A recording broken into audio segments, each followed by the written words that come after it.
आपने पौधों को देखा, सिर्फ देखा और उसके आधार पे आपने बता दिया ये टॉल है और ये शॉर्ट है। तो सिर्फ देखने के आधार पे जो रेशियो है वो कहलाती है जाइगोट। जब बनता है तो नॉर्मल नंबर रिस्टोर हो जाता है। क्यों?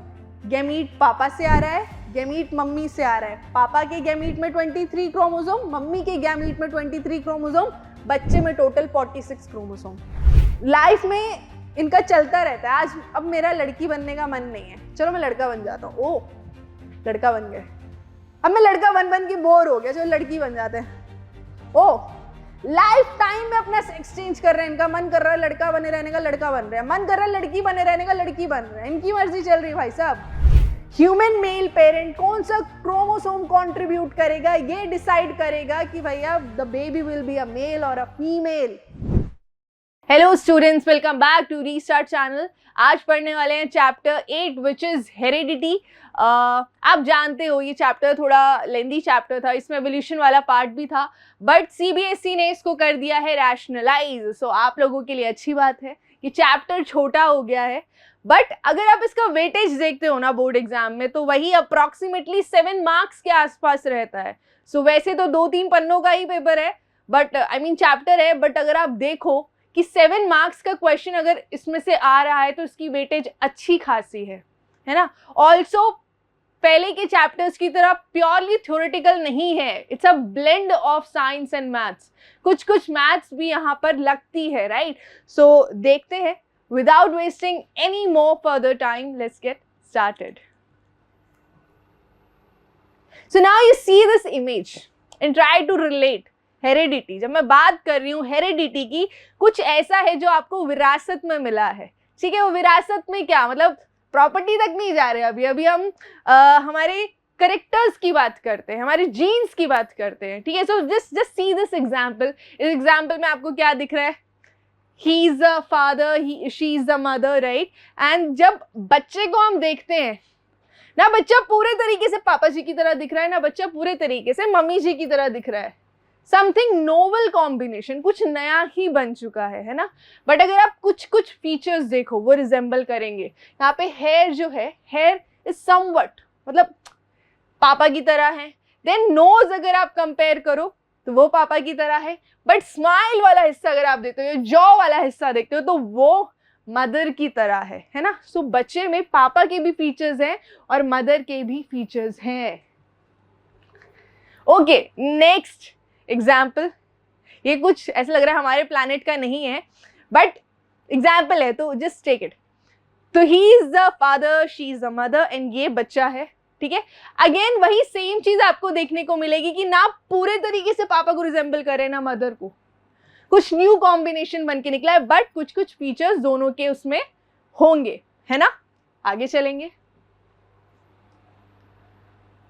तो ये चीज बेटा आप लोग पढ़ चुके हो। पिछला चैप्टर हमने पढ़ा था हाउ डू ऑर्गेनिजम्स रिप्रोड्यूस, जहां पे हमने देखा कि रिप्रोडक्शन करने के बाद एक ऑर्गेनिजम्स अपने जैसे और बनाता है। तो जो वो अपने जैसे और बना रहा है, सो वो ऑर्गेनिजम्स क्या है, सिमिलर है, बट उनमें सटल डिफरेंसेस होते हैं। जब वो एक स्पीशीज के हैं तो वो एक जैसे तो दिख रहे हैं, बट उसका मतलब ये नहीं कि वो पूरे तरीके से आइडेंटिकल है, उनमें सटल डिफरेंसेस होते हैं। अच्छा, ये चीज हम लोगों को फैक्ट है, एक मानना पड़ेगा कि एसेक्सुअल रिप्रोडक्शन में भी वेरिएशंस आ सकते हैं। हालांकि वहां पर एक ही पेरेंट से डॉटर सेल्स बन रहे हैं, एक ही पेरेंट का डीएनए दोनों डॉटर सेल्स में जा रहा है, फिर भी वहां वेरिएशंस आ सकती हैं। सोचिए कैसे। याद करें, हमने पिछले चैप्टर में रीजंस पढ़े थे कि अगर गलत तरीके से डीएनए कॉपिंग हो जाती है, अधूरी डीएनए कॉपिंग हो रही है, गलत डीएनए कॉपिंग हो रही है, उस केस में वेरिएशन आ जाएंगे। सो एसेक्सुअल रिप्रोडक्शन में अगर वेरिएशन आते हैं तो उसका यही कारण होता है कि इनअप्रोप्रिएट तरीके से डीएनए कॉपिंग वहां पर हो रही होती है, ठीक है। बट वेरिएशंस को बढ़ाया जा सकता है, वेरिएशंस को मैक्सिमाइज किया जा सकता है थ्रू सेक्सुअल रिप्रोडक्शन। आपको पता है 2 इंडिविजुअल्स का डीएनए कंबाइन होता है और एक न्यू ही कॉम्बिनेशन बन जाता है, अभी जैसे हमने 2 एग्जांपल्स में देखा पीछे, है ना। सो सेक्सुअल रिप्रोडक्शन में मैक्सिमम वेरिएशन हमको देखने को मिलती है। इस चैप्टर में हम क्या पढ़ने वाले हैं? हमें पता है वेरिएशंस जरूरी है, वेरिएशंस आती हैं सेक्सुअल रिप्रोडक्शन में, बट इस चैप्टर में आप देखने वाले हो वो वेरिएशंस एक्चुअली में पास ऑन कैसे हो रही हैं, ठीक है, वो कैसे इनहेरिट हो रही हैं। सो वो हम इस चैप्टर में देखने वाले हैं। सो चलते हैं। नाउ देखो, आप जानते हो हमेशा आपके चैप्टर के सीक्वेंस में, आपके चैप्टर का जो फ्लो है उसी में चलते हैं। तो जो फर्स्ट सब टॉपिक आता है आपके चैप्टर में, जो हेडिंग आती है, वो है accumulation of variation during reproduction. Reproduction जब हो रहा है तो उसमें वेरिएशंस कैसे इकट्ठा होती हैं, वो ये वाला टॉपिक कहता है, ठीक है।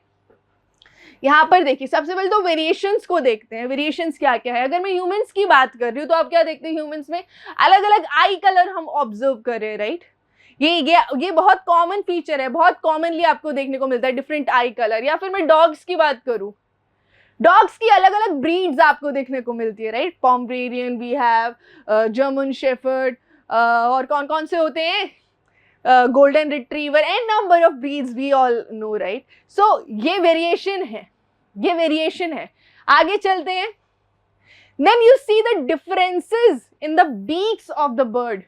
अलग अलग बर्ड की बीक्स अगर आप ऑब्जर्व करते हो तो अलग है। पैरट की बीक अलग है, ईगल की बीक अलग है, स्पैरो की पीक अलग है, क्रो की पीक अलग है। सो ये सब अलग है, राइट। इनके बीक्स में जो डिफरेंस है, ये भी एक वेरिएशन का एग्जाम्पल है जो आप अपने आसपास बहुत कॉमनली देख सकते हो। आई होप इन एग्जाम्पल से आप समझ पा रहे हो कि मैं कह रही हूँ जो वेरिएशन, वो वेरिएशन क्या है, कि है तो वो एक ही स्पीसीज के, बट उनमें सटल जो डिफरेंसेस है वो यही डिफरेंसेस है। हम सारे ह्यूमंस के पास आईज होती है, बट सबकी आई का कलर अलग हो सकता है ना। सो सिमिलर डिजाइन है बट सटल डिफरेंसेस यहां पर आ जाते हैं।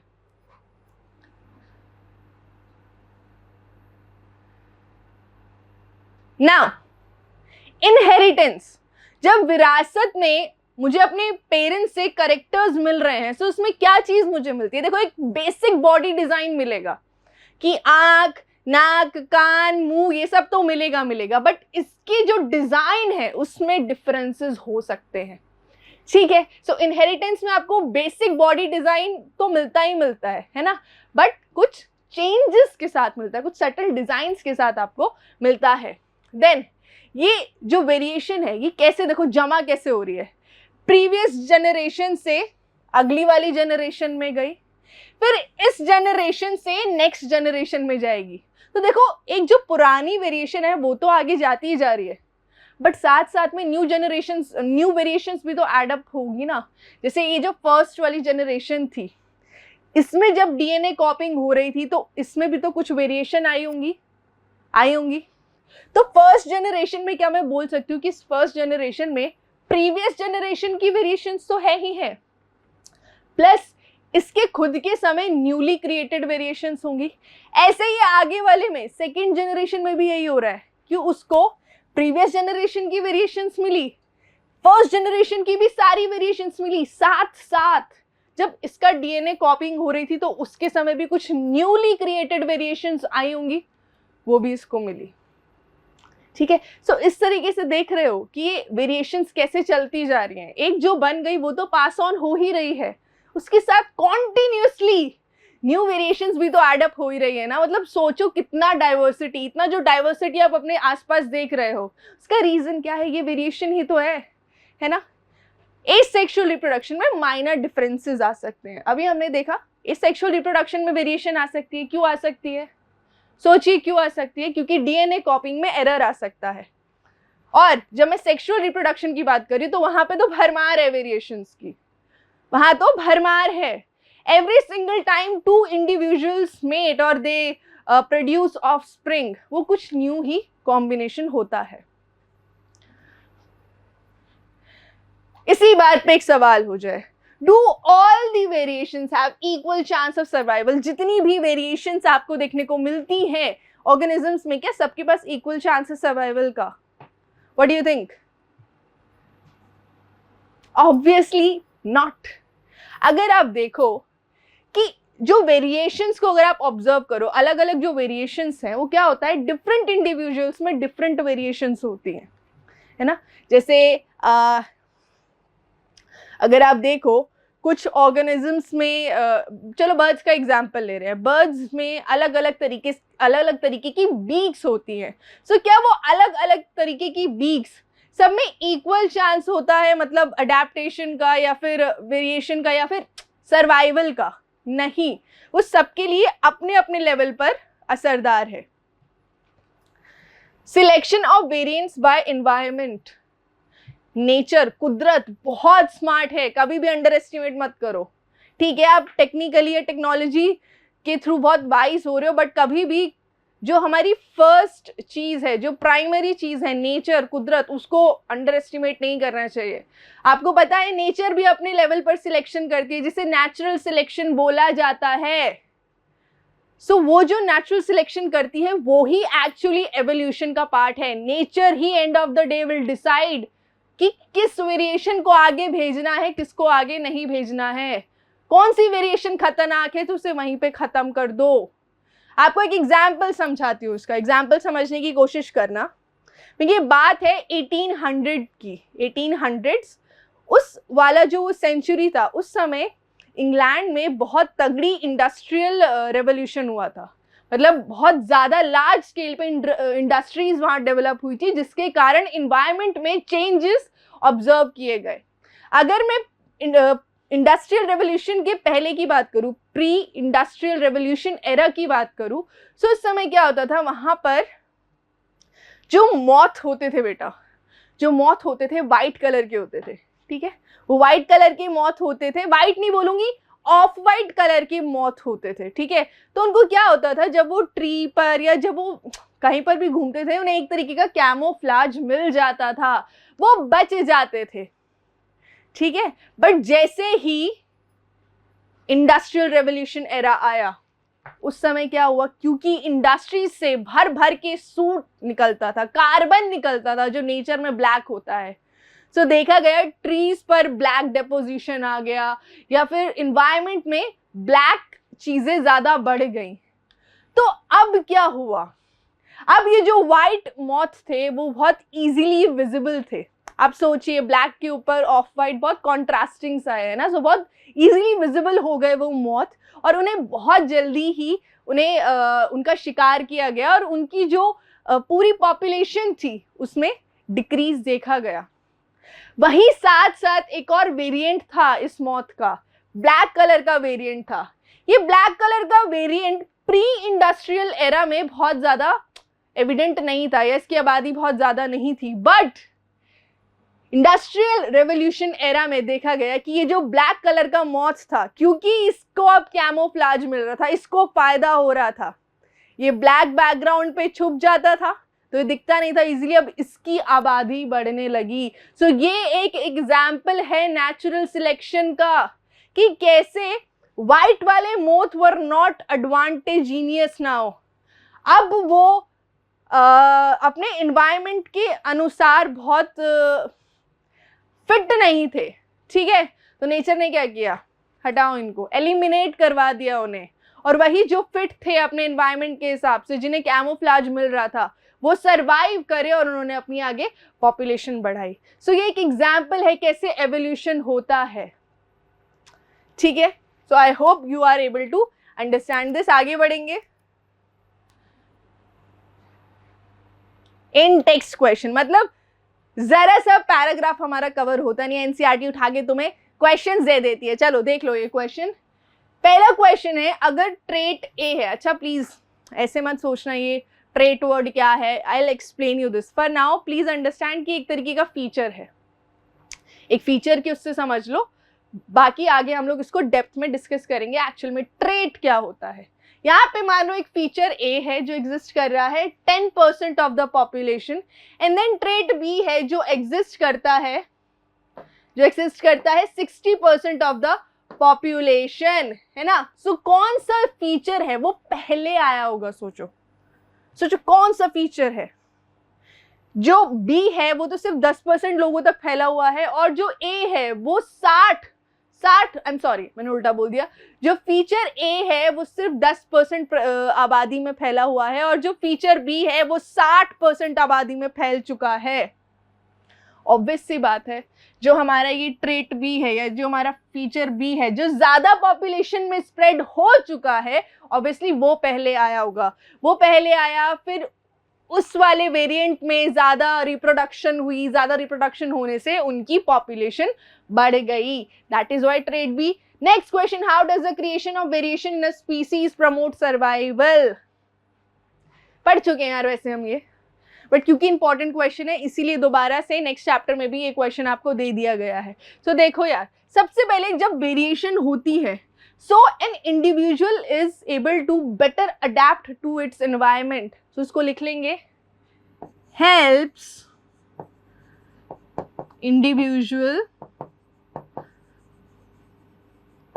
To better adapt in changing environment. ठीक है, चेंजिंग एनवायरमेंट है और अगर वेरिएशन नहीं है तो पूरी प्रजाति के विलुप्त होने के चांसेस होते हैं, बट अगर वेरिएशन है तो वो प्रजाति सरवाइव कर सकती है। ठीक है, पहली बात ये हो गई। दूसरी बात, variations are basis of evolution. यार अगर वेरिएशंस नहीं है तो एवोल्यूशन नहीं होंगी। इतनी जो आपको डाइवर्सिटी दिखती है स्पीसीज में, इंसेक्ट्स में, ये नहीं दिखेगी आपको। So variations are basis of evolution.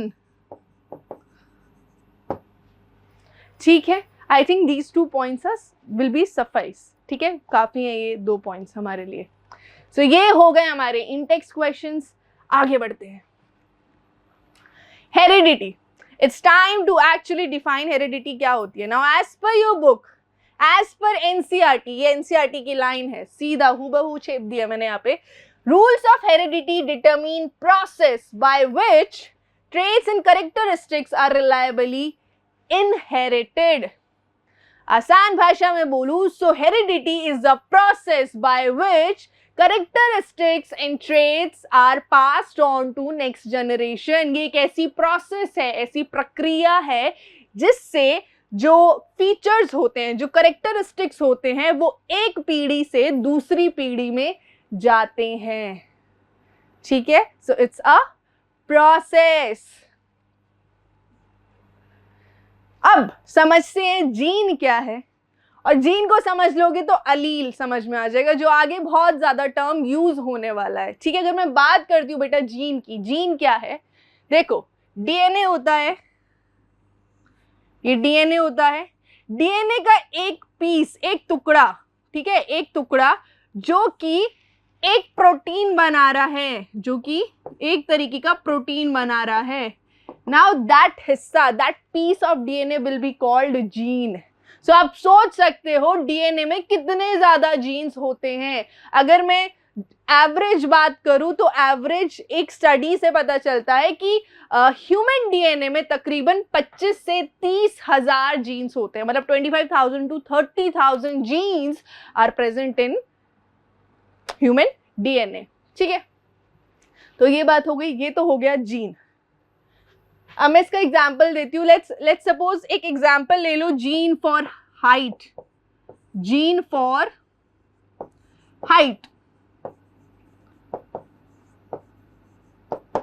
ठीक है, हाइट के लिए जीन आपकी बॉडी में प्रेजेंट, आपके डीएनए में प्रेजेंट होता है। अब आ जाओ अलील पे। अलील क्या बोलता है? Alternate forms of gene. इसका मतलब क्या हुआ मैम? बहुत कंफ्यूजिंग इंग्लिश है ये, आसान भाषा में समझा तो समझाते हैं। देखो एग्जाम्पल लो, मैंने जब बोला आपकी डीएनए में हाइट को लेकर एक जीन है, बट हाइट की भी तो फॉर्म्स होती है ना, हाइट की भी तो वेरिएंट्स होते हैं ना। मैं बोलूंगी somebody is tall, somebody is medium, somebody is dwarf or short. So ये सब क्या है? These are forms of character, right? These are forms of gene या forms of height. So ये जो एक कैरेक्टर की अलग अलग फॉर्म्स हैं वही तो अलील्स हैं। ठीक है, जैसे कि एग्जाम्पल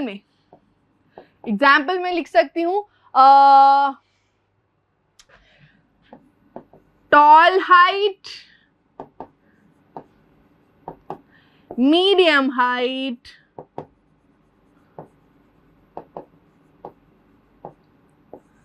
शॉर्ट हाइट। अब ये जो बेटा ऑल्टरनेट फॉर्म्स मैं बोल रही हूँ, ये ऑल्टरनेट फॉर्म्स दो अलग अलग जेंडर में होती हैं। जैसे कि मम्मी पापा का डीएनए ही आता है बच्चे में, है ना। तो मम्मी पापा के डीएनए के जो जीन्स हैं, है ना, वो जीन्स की जो अलग अलग फॉर्म्स हैं वही तो अलील कहलाती है।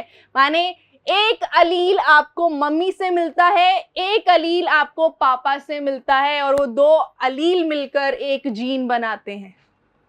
ठीक है, जीन वो कैरेक्टर है, वो जीन वो प्रोटीन बनाएगा जो कैरेक्टर आपके बॉडी में दिखेगा। मतलब मेरी जो एक्चुअल हाइट है, ठीक है, उसी का जीन मेरे अंदर प्रेजेंट है।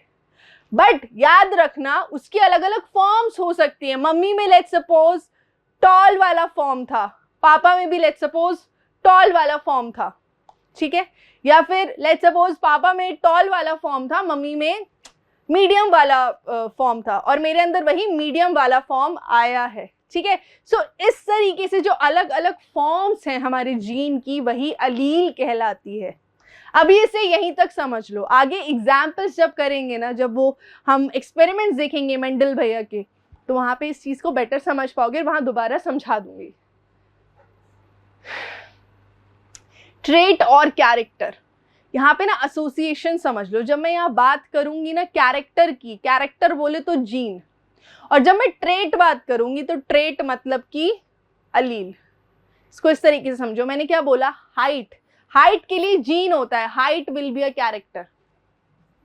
यहाँ पे height will be a character, और इस कैरेक्टर के जो अलग अलग फॉर्म्स थे बेटा, टॉल, शॉर्ट, मीडियम, वो क्या हो जाएंगे एग्जाम्पल्स यहाँ पे।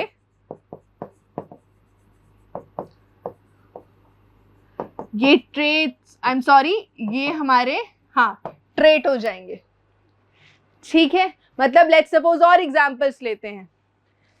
कैरेक्टर की मैं बात करती हूँ, आई कलर। आई कलर यहाँ पे दूसरा कैरेक्टर है, आई colour.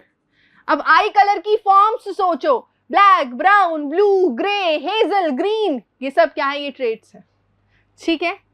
Black, brown, grey, green, ठीक है, ये हो गया। और एग्जाम्पल सोचते कैरेक्टर का, स्किन कलर। स्किन कलर में भी अलग अलग फॉर्म्स होती हैं, right. So skin colour again एक कैरेक्टर है, स्किन कलर। अब इसके जितने भी सब टाइप्स होंगे स्किन कलर के, फेयर, डस्की, व्हीटिश, ये सब क्या होंगे, ये सब ट्रेट्स होंगे। अब इन दोनों का ही जब हम जेनेटिक फॉर्म में बात करते हैं, जब हमारे एक्चुअल डीएनए में क्या है, वो हमारा जीन या फिर अलील कहलाता है। तो जब मैं बात कर रही थी स्किन कलर की, जब मैं बात कर रही थी हाइट की, जब मैं बात कर रही थी आई कलर की, तो उसका जीन प्रेजेंट होता है, ठीक है। बट उस जीन के अलग अलग फॉर्म्स हो सकती है ना, जैसे आई कलर में ब्लैक के लिए अलग, ब्राउन के लिए अलग, ग्रीन के लिए अलग। सो वो सब क्या थे, वो सब अलील्स हैं। सो अगेन जब आप कैरेक्टर और ट्रेट को समझ जाते हो, उसी तरीके से आपको जीन और अलील को भी समझना है। कैरेक्टर और जीन को एक साथ समझो कि वो एक वाइड कैटेगरी है, वो एक वाइड कैटेगरी है। अब इस वाइड कैटेगरी की जो सब टाइप्स हैं, वो ही अलील है और वो ही ट्रेट कहलाता है। I hope I am able to deliver what I am trying to here, ठीक है। सो आई होप आप अलील समझ गए हैं, आई होप आप जीन समझ गए। इसका एक और एग्जाम्पल देती हूँ।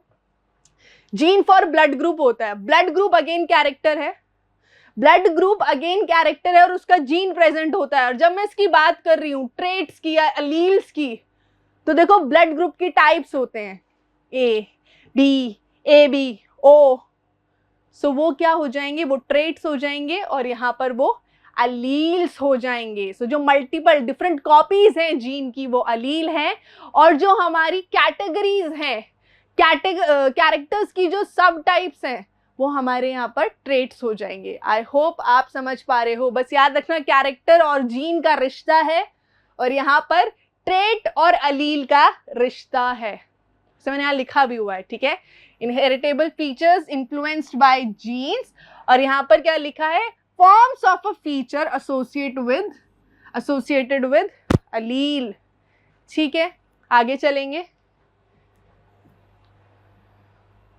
ओके, ट्रेट्स आप समझ गए ना, ट्रेट्स आप समझ गए, फॉर्म्स ऑफ अ कैरेक्टर, है ना। अब ये ट्रेट्स भी देखो दो तरीके के होते हैं। पहले तो पिक्चर देखो, शायद कुछ कुछ दिमाग में आएगा। ये वाली जो पिक्चर है बेटा, ये इनहेरिटेड ट्रेट्स की है, और ये वाली जो पिक्चर है ये अक्वायर्ड ट्रेट्स की है। डिफरेंस देख लेंगे इनमें। देखो, जब मैं बात करती हूँ इनहेरिटेड ट्रेट, इनहेरिटेड का मतलब याद रखना, जब भी इनहेरिटेंस, इनहेरिटेड की बात हो रही है तो यहाँ विरासत की बात आ रही है। तो ये बेटा ऐसे ट्रेट्स हैं जो मुझे विरासत में मिले हैं, ठीक है। ये मुझे किस में मिले हैं? विरासत में मिले हैं बेटा मुझे, ठीक है। इनहेरिटेड फ्रॉम प्रीवियस जनरेशन, वही अक्वायर्ड। अक्वायर्ड का मतलब क्या हुआ है कि मैंने उन्हें अक्वायर किया है, मैंने उन्हें खुद से लाया है। सो अक्वायर्ड ट्रेट्स वो हैं जिन्हें मैंने लाइफ टाइम में खुद से लाया है, ये मुझे विरासत में नहीं मिले हैं। नेक्स्ट एग्जाम्पल देखो, जो इनहेरिटेड ट्रेट्स वाले चेंजेस हैं वो आपके डीएनए में इंटीग्रेटेड होते हैं, वो डीएनए में वहां पर उसका अलील प्रेजेंट होगा। बट जब मैं बात करती हूँ अक्वायर्ड ट्रेट की, तो डीएनए में उसका कोई चेंज रिफ्लेक्ट नहीं करेगा, क्योंकि वो जेनेटिक नहीं है, वो जीन्स में प्रेजेंट नहीं है, वो हमें विरासत में नहीं मिला है। नेक्स्ट, जो इनहेरिटेड ट्रेट है ये पास ऑन होगा। मेरा आई कलर पास ऑन होगा, मेरा हेयर कलर पास ऑन होगा, बट यहां पर अक्वायर्ड में it is not passed on. Acquired में क्या बात कर रहे हैं? जैसे कि मैंने बुक्स पढ़ पढ़ के नॉलेज बढ़ाया है, मैंने स्टिचिंग सीखा है, मैंने क्रिकेट सीखा है, ये सब अक्वायर्ड ट्रेट्स हैं मेरे। तो ये नेक्स्ट जनरेशन में यूं ही विरासत में नहीं जाएंगे, ठीक है। एग्जाम्पल्स यहां पर देख लेते हैं। अगर मैं इनहेरिटेड ट्रेट की बात कर रही हूं तो इसमें क्या होगा? आई कलर, हेयर कलर, ठीक है। और वहीं अक्वायर्ड में क्या हो जाएगा? स्किल्स हो सकते हैं, ठीक है, द स्किल्स, या फिर नॉलेज, ये सब हमारे अक्वायर्ड ट्रेट्स होते हैं। नॉलेज की स्पेलिंग,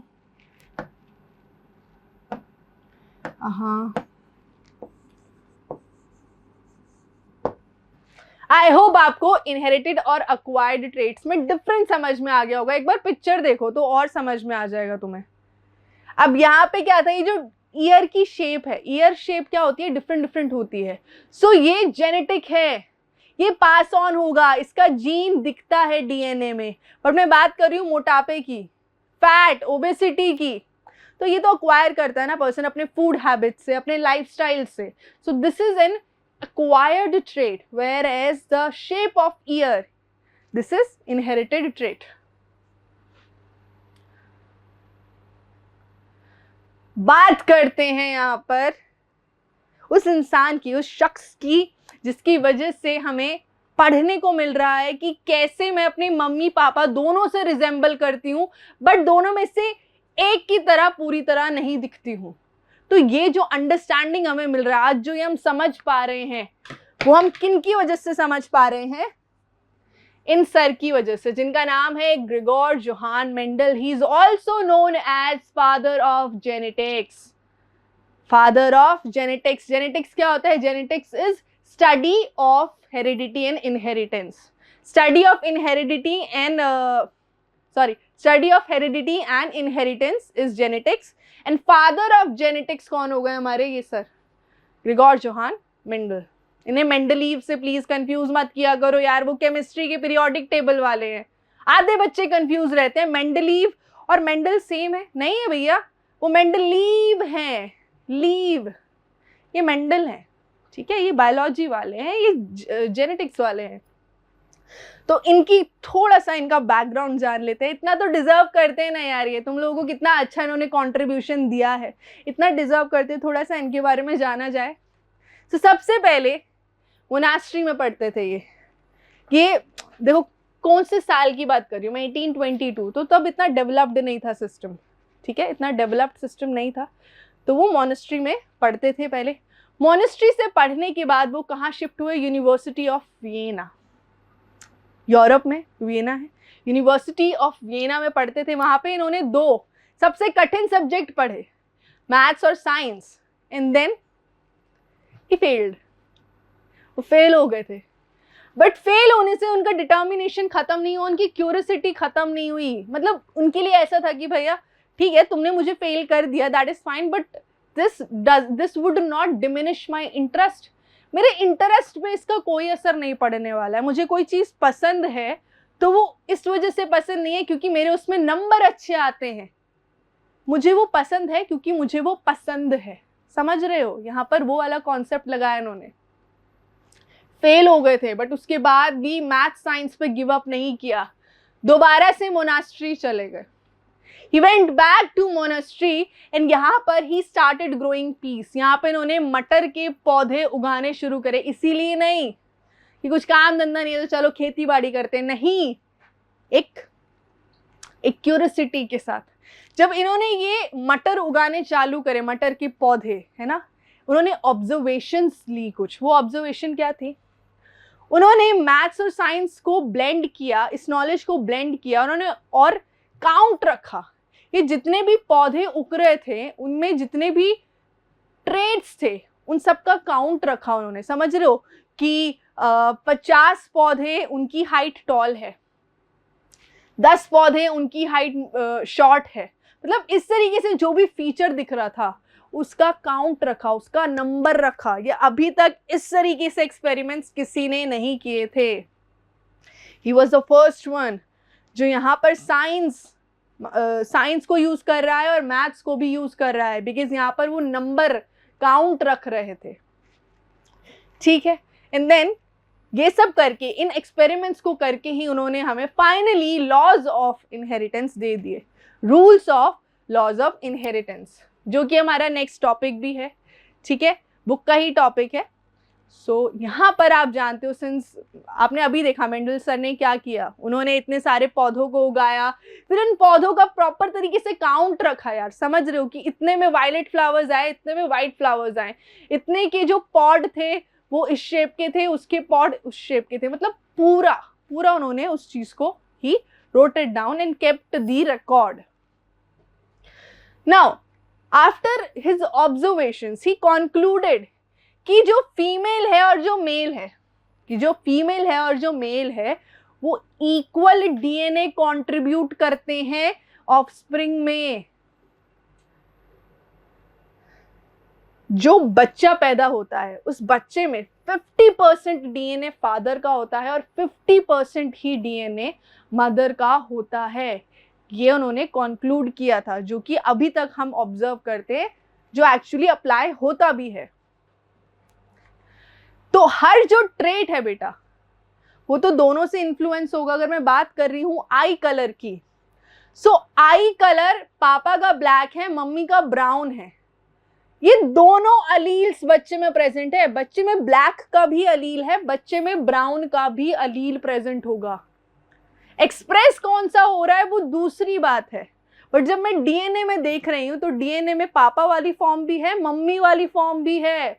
50% डीएनए दोनों का है ना भैया। Each trait has 2 version in child.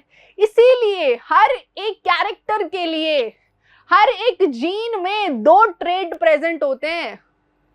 ठीक है, एक ट्रेट मम्मी से आता है, एक ट्रेट पापा से आता है। अब ये सेम भी हो सकते हैं, डिफरेंट भी हो सकते हैं। लेट्स सपोज दोनों मम्मी पापा दोनों के बाल काले थे, दोनों की आंखें काली थी, तो बच्चे के पास दोनों ही जो ट्रेट आए या जो दोनों ही अलील आए वो ब्लैक हेयर ब्लैक आई के लिए आए। या डिफरेंट केस भी हो सकता है कि मम्मी पापा का हेयर कलर डिफरेंट था, आई कलर डिफरेंट था, इसीलिए बच्चे में 2 डिफरेंट अलील्स देखने को मिले। तो समझ रहे हो मैं कहना क्या चाह रही हूं कि बच्चे के पास मम्मी का भी फॉर्म है, पापा का भी फॉर्म है। अब मुद्दा ये आया कि प्रेजेंट अगर दोनों है बट दोनों एक्सप्रेस नहीं हो सकते। ऐसे नहीं हो सकता ना, एक आंख ब्लैक एक ब्राउन, ऐसे नहीं हो सकता यार। This is practically not possible. So किसी एक ही पेरेंट का जो फीचर है वो एक्सप्रेस होता है, तो किसका होगा एक्सप्रेस? किसकी चलेगी यहाँ ज्यादा? मम्मी की चलेगी, पापा की चलेगी, है ना। घर नहीं है यार, ये डीएनए की बात है, यहाँ पे कुछ रूल्स होते हैं। So let's see. अब बात करते हैं यहाँ पे एक्सपेरिमेंट्स की, उन एक्सपेरिमेंट्स की जिनसे हमें एक्चुअल में रूल्स पता चले कि कौन सा फीचर कैसे पास ऑन होता है, कौन सा फीचर एक्सप्रेस होता है, वो सब हमें कैसे पता चला, एक्सपेरिमेंट्स करके, है ना। साइंस की बात ही तो यही है यार, आप डेमोन्स्ट्रेट करके बता सकते हो, आप अपनी बात को प्रूव कर सकते हो। हवा में छड़ी घुमा के कुछ नहीं बोलते हम लोग साइंस में। साइंस में वी डू एक्सपेरिमेंट्स, ऑब्जर्व करते हैं, कॉन्क्लूड करते हैं, उसके बेसिस पे अपनी कोई भी स्टेटमेंट पास करते हैं। सबसे पहला क्वेश्चन यहाँ पर आता है कि भैया मेंडल सर फेल हुए, मेंडल सर दोबारा मोनेस्ट्री गए, and then he continued with his interest, but why did he choose only pea plant? Pea का साइंटिफिक नेम होता है पाइसम सैटिवम। क्या नाम होता है? पाइसम सैटिवम, ठीक है। तो क्यों भैया मटर ही क्यों? क्यों अनार नहीं? क्यों सेब नहीं? क्यों लौकी नहीं? any of the भिंडी, anything? Why not something else, and why not Pisum sativum? So we have reasons for that, and this question comes in exam.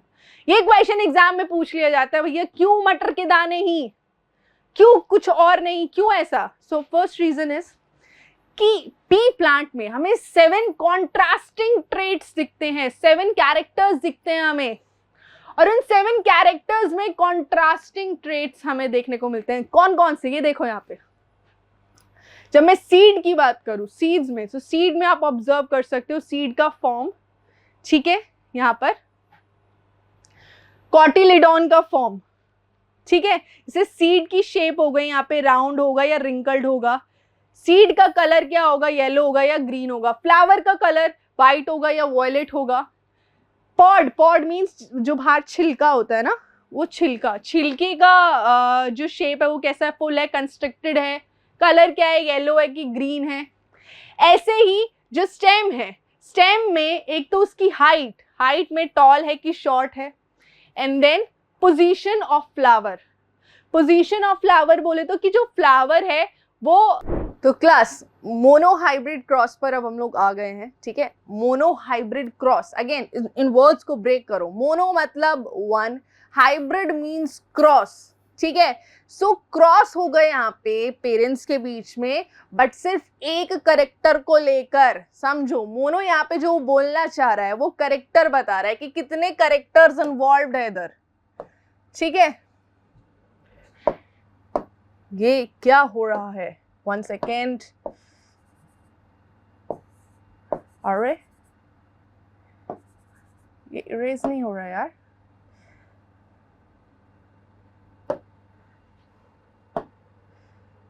चलो वापस आ जाते हैं।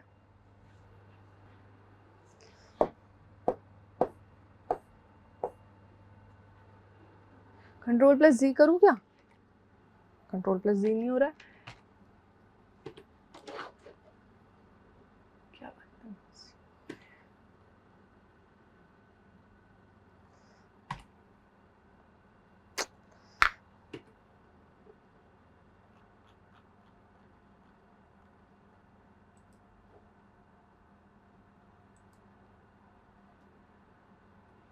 चलो यार नीचे आ रहे हैं आइकन, ठीक है,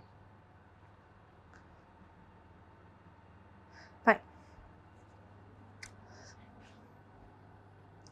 तो class mono hybrid cross, mono hybrid cross तक हम लोग पहुंच गए हैं। यहाँ पे अगेन वर्ड्स को ब्रेक कीजिए। मोनो का मतलब होता है 1, हाइब्रिड का मतलब होता है क्रॉस। तो यहाँ पर जो क्रॉस देखने को आपको मिलेगा, वो जो क्रॉस है वो एक करेक्टर को लेकर ही होगा। तो यहाँ पे जो मोनो बताना चाह रहा है वो मोनो एग्जैक्टली क्या है? वो मोनो, क्या हो रहा है आज यार? क्या हो रहा है? क्या समस्या आ रही है?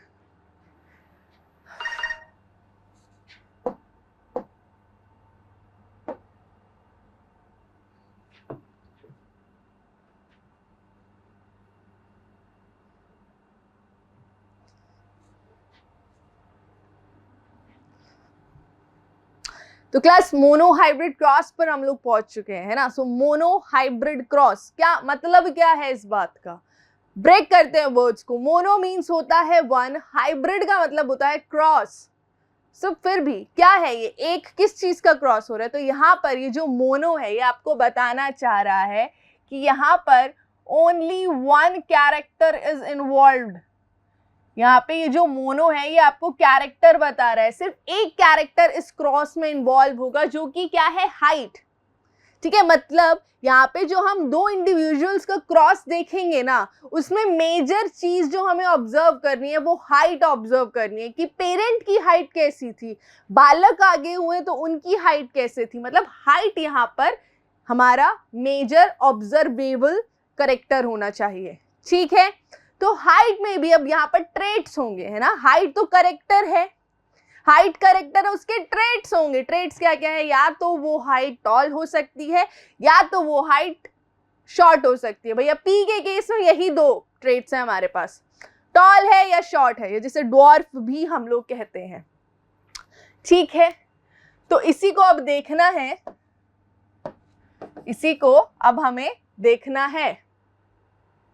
तो देखो यहाँ पर जो हमारी पेरेंटल जनरेशन होती है बेटा, जो पेरेंटल जनरेशन होती है उसको हम F0 बोल देते हैं, F0 या फिर फिलियल जीरोथ। लिख दूं यहाँ पे, फिलियल जीरोथ जनरेशन भी बोलते हैं। ये पेरेंट्स की जनरेशन को बोल रहे हैं हम। ठीक है, तो जो पेरेंट्स हमने लिए हैं यहाँ पे, जो दो पी प्लांट्स बच्चों हमने लिए हैं, आज क्या हो रहा है मुझे नहीं पता। ठीक है, वापस आ जाओ, ये मैं जेब में रख लेती हूँ, मेरे हाथ से बहुत ड्रॉप हो रहा है आज, ये खराब हो जाएगा। एनीवेज, तो जो पेरेंट्स है उसमें से एक पेरेंट कौन सा होगा, टॉल पेरेंट होगा, प्योरली टॉल होगा। मतलब उसकी 7 पुश्तें भी अगर हम देखें तो सब टॉल रही हैं, कोई भी शॉर्ट नहीं रहा है। ठीक है, वहीं पे अगर आप आ जाओ दूसरा वाला पेरेंट देखेंगे, दूसरा वाला पेरेंट प्योर शॉर्ट है, उसकी भी पुश्तें शॉर्ट रही हैं, कोई भी टॉल नहीं रहा है। तो ये प्योर टॉल प्योर शॉर्ट है।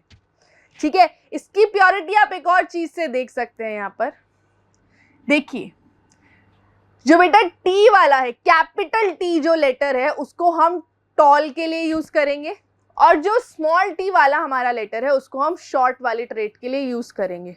अब यहाँ पर आप ऐसे नहीं कर सकते, टॉल के लिए टी यूज कर लिया, शॉर्ट के लिए एस यूज किया, वो बहुत कंफ्यूजिंग हो जाता है। जब आप आगे dihybrid trihybrid crosses को देखोगे तो वहां बहुत कंफ्यूजिंग हो जाएगा अगर ऐसे अलग अलग लेटर्स यूज करोगे। क्योंकि मान लो यहाँ पे तो एक ही करेक्टर है हाइट, बट मान लो कि सीड की शेप भी करेक्टर हमने ले लिया, तो उसमें ट्रेट्स क्या होते हैं, स्मूथ सीड। तो स्मूथ के लिए फिर क्या यूज करोगे, समझ रहे हो। तो इसीलिए जब आप एक कैरेक्टर को लेते हो तो उसी के लिए एक ही लेटर यूज होगा, है ना, उसकी हम capital form short form use कर लेते हैं। तो यहाँ पे टॉल के लिए कैपिटल फॉर्म, शॉर्ट के लिए स्मॉल फॉर्म।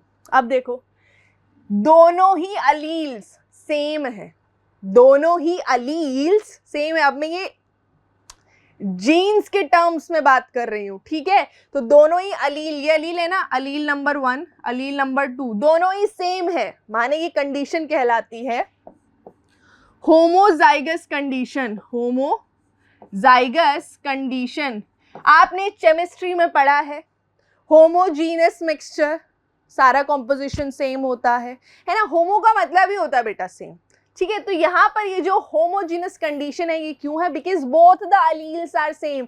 इसके लिए भी मैं ये बात बोल सकती हूँ, दोनों स्मॉल टी हैं, दोनों अलील्स सेम है, अगेन ये ही होमोजाइगस कंडीशन है, ठीक है। दूसरा वर्ड मैं अभी डिस्क्लोज नहीं करना चाहती हूँ, आएगा वो भी, बट जस्ट थोड़ा सस्पेंस रहना चाहिए, है ना। सो ये दोनों होमोजाइगस कंडीशन में है, दोनों प्योर है ना, प्योर टॉल और प्योर शॉर्ट, कोई मिलावट नहीं है जी। अब इनका क्रॉस कराओ, अब इनका क्रॉस कराना है। तो देखो क्रॉस हम ना 2 मेथड देखेंगे यहाँ पे। पहले तो देखते हैं सबसे डायरेक्ट मेथड, जिसमें आपने कोई ज्यादा मतलब बहुत ज्यादा एलैबोरेट डेकोरेशंस वगैरह नहीं करनी है, आपको बहुत ज्यादा मशक्कतें नहीं करनी है, आपने डायरेक्टली निकाल दो। जिसको समझ आए ठीक, जिसको नहीं आए तो वो बुरा ना माने, दूसरे वाले मेथड में आप सीख जाएंगे उसे, ठीक है। देखिए सबसे पहले तो इनके गैमीट्स बनाओ। नेक्स्ट स्टेज जो है, पहले तो आपने पेरेंट जनरेशन लिखी, उसके बाद उसका गैमीट स्टेज बनाओ बेटा। गैमीट्स, इसके गैमीट्स क्या क्या हो जाएंगे, दो अलील है, ठीक है, दो ही अलील हैं, दोनों सेम हैं, तो मियोसिस करके जब आधा हो रहा है क्रोमोसोम नंबर तो जाएगा तो एक ही अलील ना है, क्योंकि सेम है, तो या तो ये वाला अलील जाएगा या तो ये वाला अलील जाएगा, दोनों ही सेम है। उस केस में भी यही सेम चीज है, मतलब गैमीट्स यहाँ सेम है बेटा, ठीक है, गैमीट्स यहाँ पर सेम ही बनेंगे। अब ये आ गए गैमीट्स, मियोसिस हुआ और गैमीट्स बने और उसमें आधा आधा ही हमारा क्रोमोसोम गया है, ठीक है। तो देखिए अब क्या होने वाला है, आधा क्रोमोसोम हमने भेज दिया, गैमीट्स बना दिए, गैमीट्स बन गए। इसको गैमीट्स को यहाँ पे सोचो स्पर्म और एग, स्पर्म और एग सोचो, ठीक है। तो जब स्पर्म बनेगा तो दो में से एक ही चीज जाएगी स्पर्म में, है ना। अब स्पर्म, अगर ये स्पर्म वाला हिस्सा है, ठीक है, मेल वाला हिस्सा है ना, तो इसको इससे क्रॉस कराना पड़ेगा। तो लेट्स सपोज यहाँ पर, यहाँ से हम ये वाला गमीट ले रहे हैं और दूसरे पेरेंट का ये वाला गमीट ले रहे हैं, तो क्या बन जाएगा, यही बनेगा ना, देख लो। स्पर्म, लेट्स सपोज एक स्पर्म ने ये वाला गमीट कैरी किया था, टॉल वाला अलील कैरी किया था, और देन दूसरे वाले गमीट ने जो एग था, उस एग ने शॉर्ट वाला अलील को कैरी किया हुआ था। देख रहे हो, मुझे खुद बोलते वक्त इतनी कंफ्यूजन हो रही है, जबकि मैं इतने सालों से इसको पढ़ा रही हूँ। सो इट्स फाइन, आप अगर कंफ्यूज हो रहे हैं तो बहुत नेचुरल है, but the more you do the more you learn, ठीक है, बार बार पढ़ोगे तो कंफ्यूजन क्लियर हो जाएगी। चलिए, ये बन गई एक औलाद हमने बना दी कि उसकी पॉसिबिलिटी कैसी है कि उसमें एक टॉल वाला अलील है, एक शॉर्ट वाला अलील है, ठीक है। अब इसी वाले अलील की हम दूसरे वाले से भी करा देते हैं ना, तो ये लीजिए, ये लीजिए, ठीक है। तो ये इसका काम हमने खत्म कर दिया, इसको हमने इससे भी मैच करा दिया, उससे भी मैच करा दिया, ठीक है। या तो ये इसके साथ फर्टिलाइज करेगा या उसके साथ फर्टिलाइज करेगा, ये बात हो गई। अब चलो दूसरे वाले के पास चलो, वैसे तो सेम ही आने वाले हैं, देखो वैसे तो सेम ही आने वाले हैं, बट मैं आपको कॉन्सेप्ट समझाना चाह रही हूँ कि पहले एक को इन दोनों से करा दो, फिर दूसरे वाले को भी इन दोनों से करा दो। जो समझ पा रहे हैं मेरी भावनाएं, मैं क्या कहना चाह रही हूँ, तो उन्हें समझ आ जाएगा। तो अब देखो, जब आपने सारे पॉसिबिलिटीज मिला ली, देखो यहां से आप पॉसिबिलिटीज बनाते हो कि औलाद दिखेगी कैसे, क्या जीन्स उसमें जाएंगे, कौन से वाला अलील उसमें प्रेजेंट होगा, इसकी पॉसिबिलिटीज हम बनाते हैं यहाँ पे। तो पॉसिबिलिटीज जब हमने देखी तो जितनी भी औलादें होंगी इन दोनों से, वो सारी की सारी क्या होंगी, ऐसी होंगी, मतलब उनमें एक अलील टॉल का होगा, एक अलील शॉर्ट का होगा, दोनों अलील प्रेजेंट है, बच्चा दिखेगा कैसे ये बताओ। अच्छा, इसको नाम दे दो, पहली पीढ़ी है ना, ये F1 जनरेशन है, पहली पीढ़ी F1 जनरेशन। क्या मैं यहाँ पे लिख सकती हूँ F1 जनरेशन सारी क्या थी, ऑल दिस, जिसके पास दोनों अलील थे, बट क्वेश्चन अभी भी रिमेन सेम कि उसके पास टॉल का भी अलील है, शॉर्ट का भी अलील है, दिखेगा कैसे ये बताओ। क्या मीडियम दिखेगा, बट मीडियम ट्रेड देखा ही नहीं जाता पी में। पी में कोई हाफ वे कैरेक्टर्स नहीं है, या तो वो टॉल है या तो शॉर्ट है, बीच का हिस्सा नहीं है। अब क्या दिखेगा वो बच्चे, यहाँ पे जितने भी ये बच्चे हैं ना, जो भी ऑफस्प्रिंग्स होने वाले हैं बेटा, ये सब क्या होंगे, ऑल टॉल, सब टॉल होंगे। समझ में आ गई ये चीज, इसके अभी और बेसिस को समझेंगे, बट यहाँ तक समझ में आ गया कि जितनी भी बच्चे हुए हैं F1 में, जितने भी बच्चे हुए हैं वो सब टॉल होंगे। आगे चलो, आगे अभी ये खत्म नहीं हुआ है, अभी ये खत्म नहीं हुआ है। देखो, जब मेंडल ने क्रॉस किया तब तक समझो वो सिर्फ पौधे उगा रहा था और उगते उन्हें देख रहा था, उन्हें जेनेटिक बेसिस नहीं पता था। उन्होंने ये देखा कि मैंने टॉल को शॉर्ट के साथ क्रॉस कराया तो सारे बच्चे टॉल हुए, एक भी बच्चा शॉर्ट नहीं था। फिर उन्होंने क्या किया, इस चीज को चेक करने के लिए, उन्होंने इस चीज को चेक करने के लिए कि भैया आखिर ये जो टॉल है, टॉल प्लांट्स है, क्या इसमें कोई भी शॉर्ट नहीं गया क्या, मतलब शॉर्ट वाला कोई भी अलील नहीं है उसमें, कोई भी शॉर्ट वाला अलील, मतलब जो दूसरे वाले पेरेंट था उसका कोई भी अलील गया ही नहीं है। इस चीज को चेक करने के लिए उन्होंने क्या किया, ये जो प्लांट्स थे उनके बीच में सेल्फिंग कराई, ठीक है, माने कि ये जो दो भाई बहन मिल गए हैं इनके बीच में वही गंदी बात करा दी, ठीक है। तो यहां पर ये और ये इसके बीच में क्या क्रॉस करा दिया, इन्हें इस वाले को सेल्फिंग बोलते हैं बेटा, सेल्फिंग, भाई बहनों के बीच में ही गलत बात, ठीक है, बट ठीक है, पौधों में चलता है सब है। तो यहां पर क्या हो रहा है, क्रॉस हो रहा है। अब जब ये क्रॉस होता है तब वो क्या ऑब्जर्व करेंगे, ऑब्जर्व करने के लिए इनकी क्रॉस को बनाना पड़ेगा, गैमीट्स बना दो, इनके गैमीट फॉर्म करो सबसे पहले, गैमीट्स को हमने फॉर्म किया। गैमीट्स को फॉर्म करते हैं तो क्या गैमीट्स मिल रहे हैं आपको, या तो ये टॉल वाला अलील मिलेगा या तो ये शॉर्ट वाला अलील मिलेगा। यहाँ पर भी टॉल वाला अलील मिलेगा या फिर शॉर्ट वाला अलील मिलेगा, ठीक है। वही पहले वाले मेथड से ही चल रहा है, अभी हम सेकंड मेथड पे नहीं आए क्योंकि एक्सपेरिमेंट पूरा नहीं हुआ है, तो एक्सपेरिमेंट पहले पूरा होने दो तभी तो सेकंड मेथड बताऊंगी। अगेन सेम चीज, इस वाले को दोनों से क्रॉस करा दो पहले, फिर इस वाले को दोनों से क्रॉस करा दो, ठीक है, सारी पॉसिबिलिटीज आ जाएंगी। तो चलो पहले इसका इससे क्रॉस मैंने कराया तो ये मिला भैया कैपिटल टी, यही बन रहा है ना। फिर इसी का मैंने इस वाले से क्रॉस कराया तो यहाँ पे मुझे क्या मिलेगा, कैपिटल टी और स्मॉल टी, यही होना चाहिए, देख लो कंफ्यूज मत हो। तो मैंने अभी इसका इन दोनों से क्रॉस करा दिया, अब दूसरे वाले का भी दोनों से क्रॉस कराना पड़ेगा, पॉसिबिलिटीज चाहिए मुझे, सारी पॉसिबिलिटीज। तो ये क्या मिला मुझे,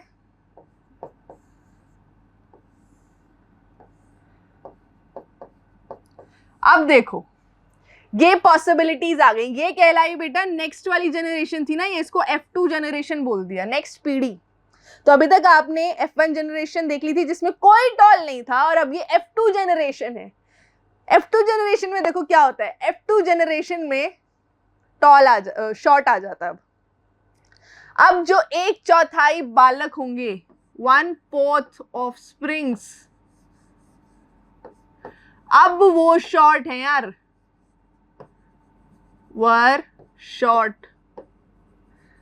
तो ये क्या बात हुई, F1 में एक भी शॉर्ट नहीं था, F2 में शॉर्ट निकल आया। ये तो भैया अचंभित हो जाने वाली बात है ना, शॉक हो जाने वाली बात है। बट इस चीज से मेंडल को एक चीज समझ में आई कि जो शॉर्टनेस वाला अलील था वो कहीं ना कहीं इनहेरिट हुआ था, वो कहीं ना कहीं गया था F1 की जनरेशन में, बट वो खुद को एक्सप्रेस नहीं कर पाया, और F2 जनरेशन में उसने खुद को एक्सप्रेस कर दिया।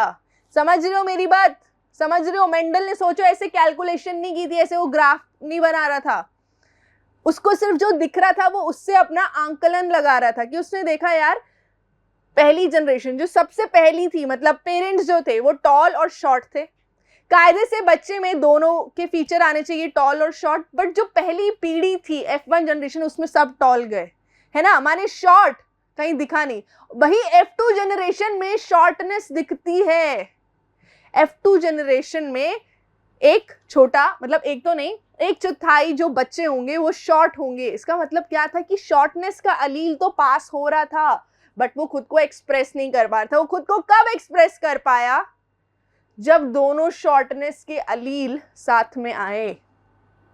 यहाँ पर पहली चीज आपको देखनी है, इसके लिए प्रीवियस स्लाइड पे जाना पड़ेगा।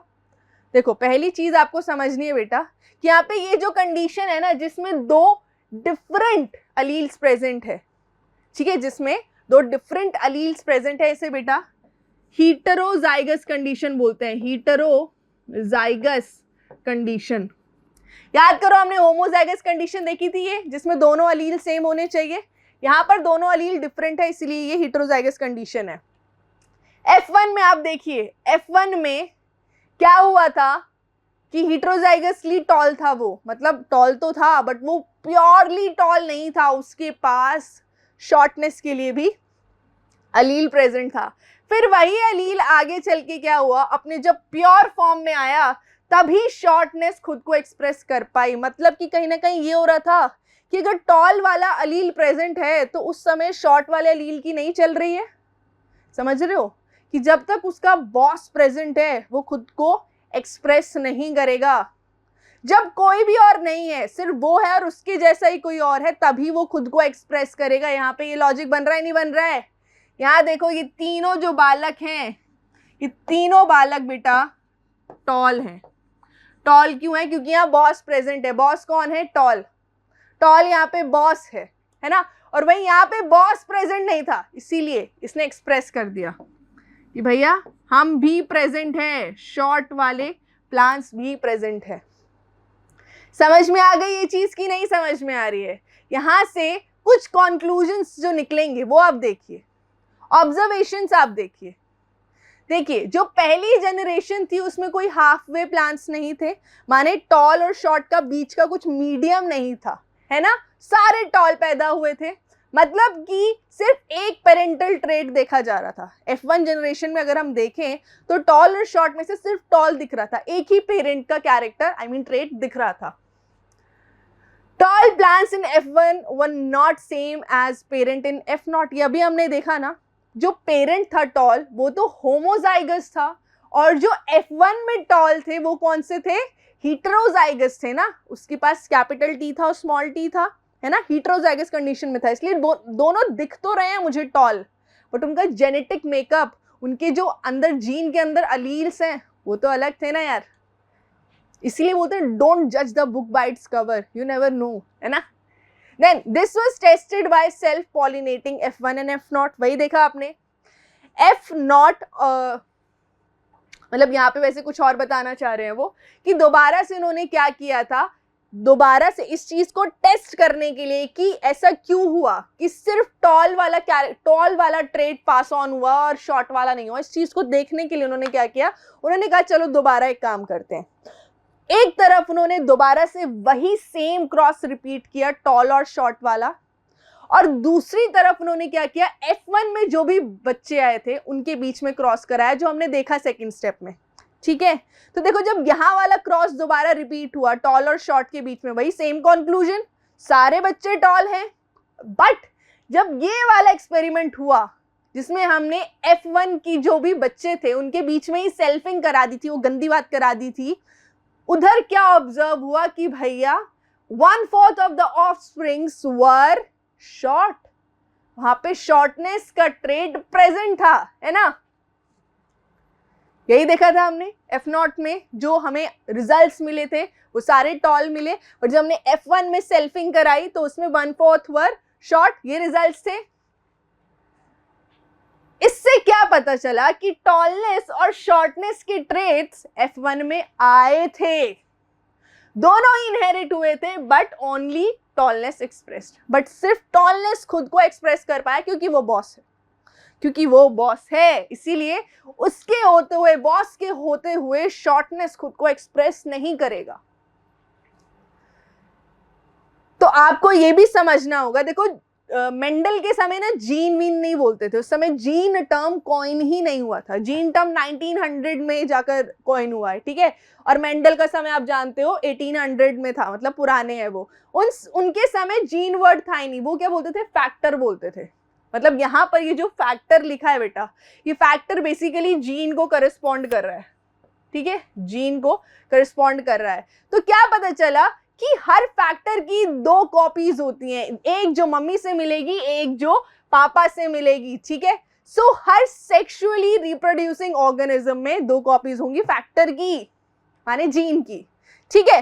अब जिस ट्रेट ने खुद को एक्सप्रेस किया इन हीटेरोजाइगस कंडीशन, ठीक है? हीटेरोजाइगस कौन सी थी? जिसमें दोनों अलील डिफरेंट थे, capital T small T, heterozygous condition.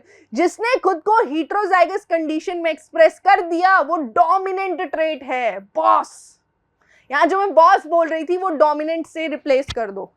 तो यहां पर आप बहुत बार सुनोगे कि यहां पर ये डोमिनेंट है, वो डोमिनेंट है। डोमिनेंट का मतलब क्या है? वो बॉस है, उसके होते हुए दूसरा अलील खुद को एक्सप्रेस नहीं करेगा, ठीक है? Then trait which express only, ऐसा ट्रेट जो खुद को सिर्फ रिसेसिव कंडीशन या होमोजाइगस कंडीशन, यहां पे एक्चुअली इसको होमोजाइगस लिख देते हैं, खुद को सिर्फ होमोजाइगस कंडीशन में एक्सप्रेस करेगा, होमोजाइगस, सिर्फ खुद को होमोजाइगस कंडीशन में ही एक्सप्रेस करेगा, तो वो क्या कहलाएगा? रिसेसिव। मतलब होमोजाइगस से क्या समझ रहे हो कि उसको सेम उसके जैसा अलील चाहिए, कोई भी दूसरा अलील होगा खुद को एक्सप्रेस नहीं करेगा, बॉस होगा तो एक्सप्रेस नहीं करेगा, ठीक है? ये आई होप आपको कॉन्सेप्ट समझ में आ गया कि डोमिनेंट ट्रेट क्या है, रिसेसिव ट्रेट क्या है। याद रखना, कोई भी क्रॉस कराओगे ना, कोई भी क्रॉस, जो फर्स्ट वाली जनरेशन आती है, फर्स्ट वाली जनरेशन आएगी वो टॉल होगी हमेशा, ठीक है। आगे चलते हैं। अच्छा, दूसरे वाला मेथड आप लोगों को देखना है ना, दूसरे वाला मेथड देखना है। रुक जाओ, मैं ऐड कर देती हूँ एक स्लाइड इसमें, फिर अपन दूसरे वाला मेथड देख लेते हैं।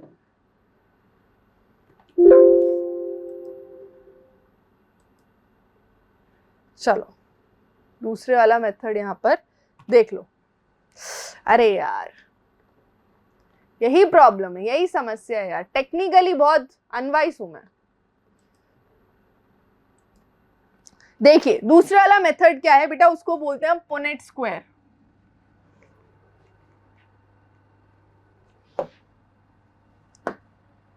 इसको बोलते हैं हम पुनेट स्क्वायर। पुनेट नाम का एक बंदा था, उसने ये वाला मेथड इजाद किया था। ऑब्वियसली हो सकता है उसको जो पहला मेथड था उसको भी नहीं समझ आ रहा होगा, तो उसने कहा इसको थोड़ा सिंप्लीफाई करते हैं, दूसरा मेथड इजाद कर देते हैं, तो वो पुनेट स्क्वायर वाला मेथड है। उसमें होता क्या है, स्क्वायर लिखा है तो स्क्वायर बनेंगे भैया। सबसे पहले आपके पास पेरेंट क्या, पेरेंट कौन से थे, homozygous tall, heterozygous, sorry homozygous short. खैर शॉर्ट तो होमोजाइगस कंडीशन में ही दिखेगा आपको, है ना। तो ये वाला था। अब इसमें आप गैमीट्स तो बना सकते हो ना, गैमीट फॉर्मेशन बस कर लो। गैमीट्स आपने बनाए, गैमीट्स, और गैमीट्स क्या क्या हो जाएंगे, ये वाला और ये वाला, है ना। एक एक जाएगा, दोनों का एक एक दे दो, इधर भी दोनों का एक एक दे दो। अब बस क्या करो, इनको स्क्वायर की फॉर्म में अरेंज कर लो। अब यहां पे बना लो ये डब्बा बना लो ऐसे, ठीक है।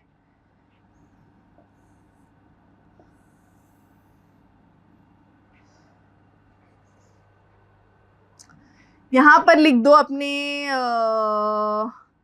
ये वाले अलील्स, कोई भी दो अलील एक तरफ और कोई भी दूसरे अलील दूसरी तरफ, ठीक है। जैसे ये वाले अलील में यहां और यहां लिख रही हूं, ठीक है, और दूसरे वाले अलील में यहां और यहां पर लिख रही हूं, ठीक है, इस तरीके से।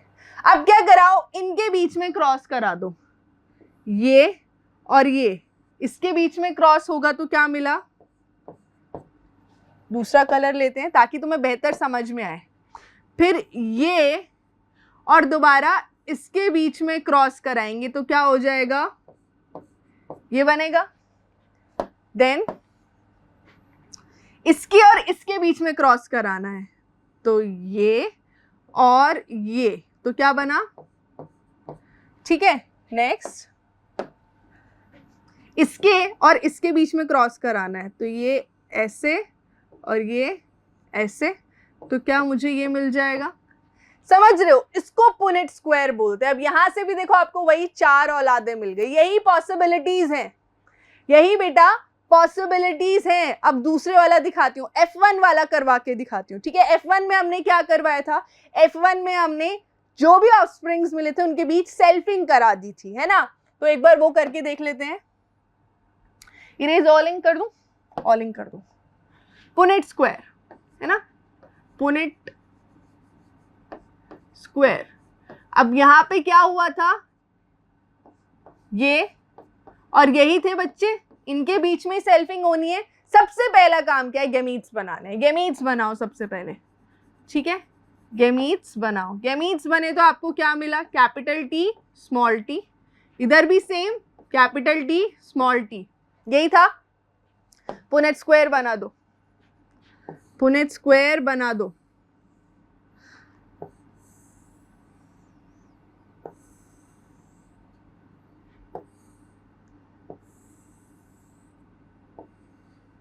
ठीक है, गैमीट्स अरेंज कर लेंगे यहां पर। लेट्स सपोज इधर मैंने ये वाला गैमीट लिखा है और दूसरी तरफ दूसरे वाले पेरेंट के गैमीट्स मैंने मेंशन कर दिए। क्रॉस कराना है, पहले इसके और इसके बीच क्रॉस कराऊंगी तो क्या मुझे ये मिल जाएगा, फिर इसके और इसके बीच क्रॉस कराऊंगी तो क्या मुझे ये मिल जाएगा। देन इसके और इसके बीच में होगा, तो यहां पर ये, and then lastly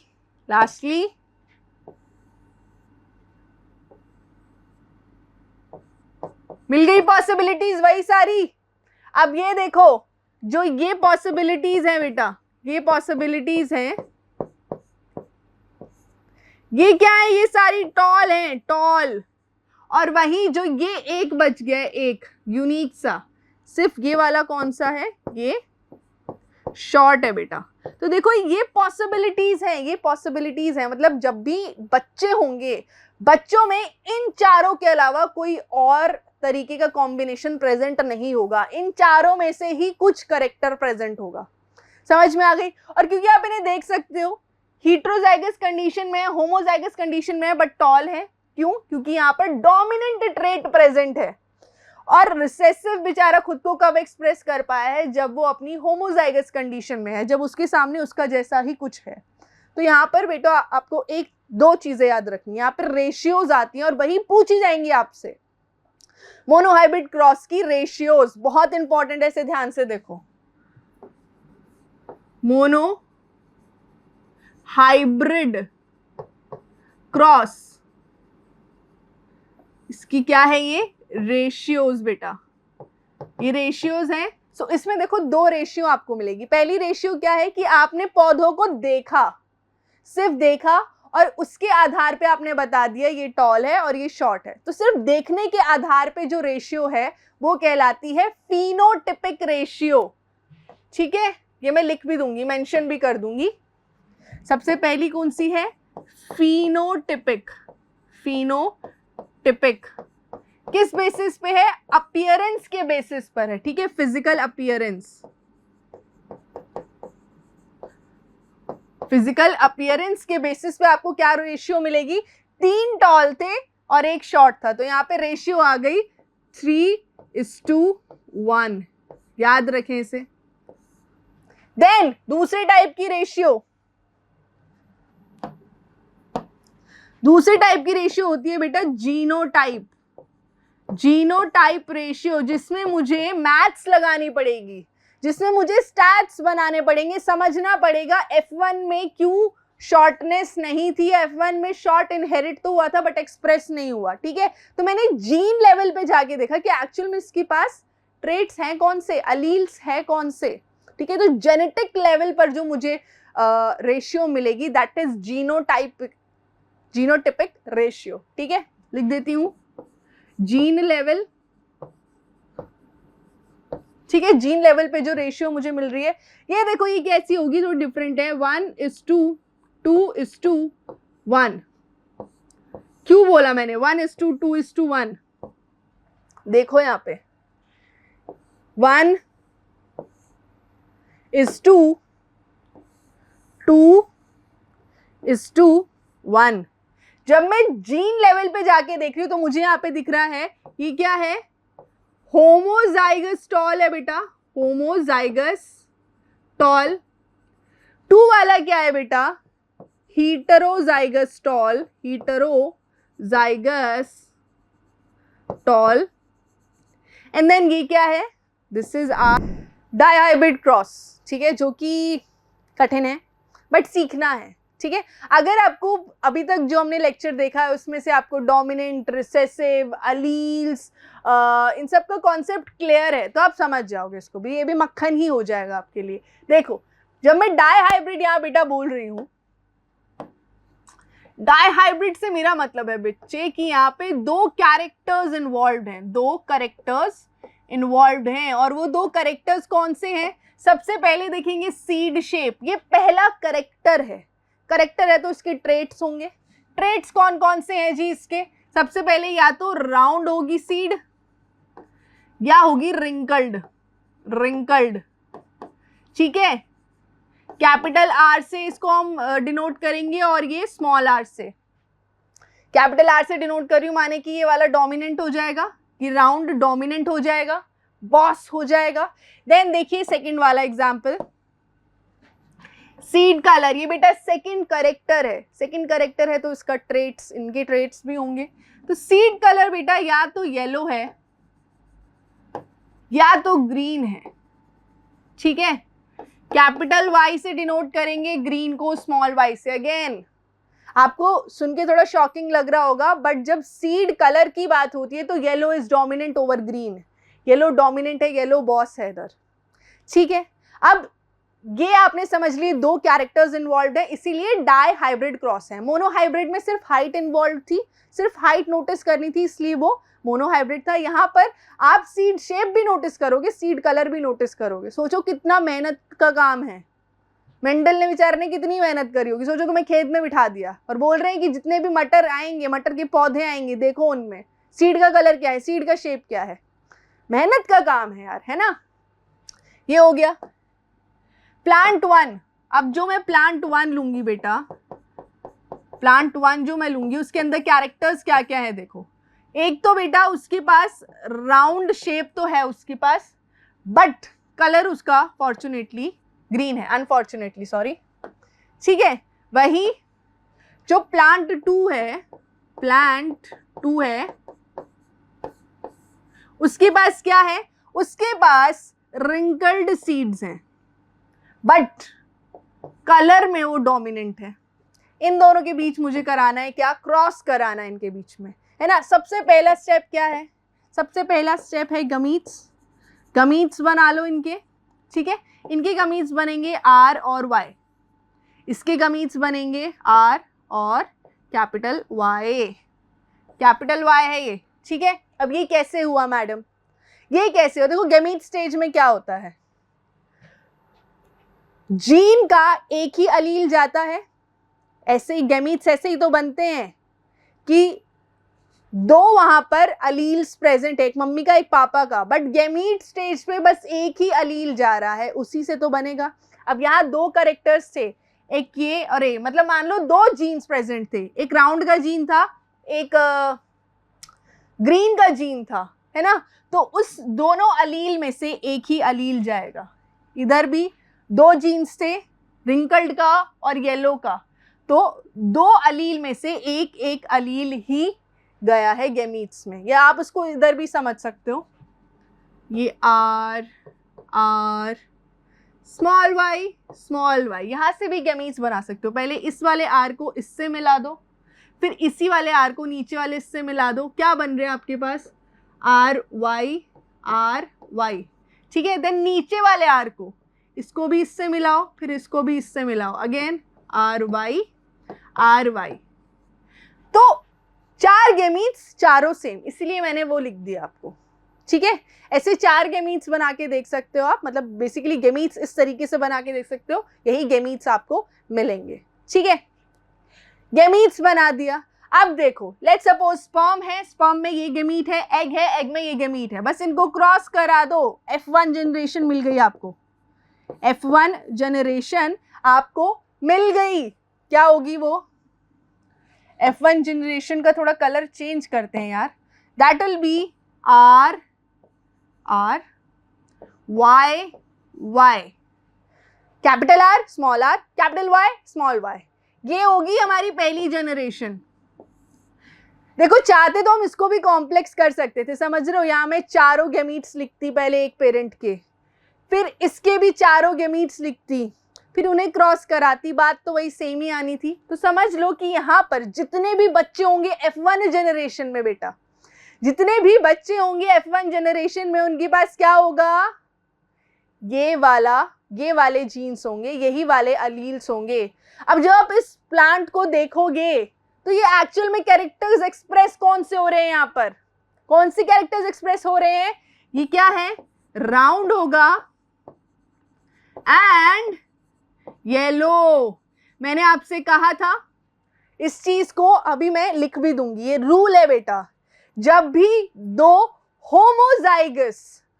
homozygous parents के बीच में क्रॉस हम करवाएंगे तो फर्स्ट जनरेशन हमेशा सारी डोमिनेंट होगी।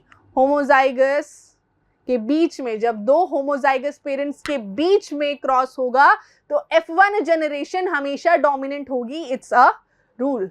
बट याद रखो आपको सिर्फ F1 जनरेशन निकाल के नहीं छोड़ देना है, सिर्फ एक पीढ़ी नहीं बतानी है, आपको दूसरी पीढ़ी भी बतानी है। और याद करो मेंडल ने दूसरी पीढ़ी निकालने के लिए कुछ गंदी बात की थी, दैट वाज सेल्फिंग।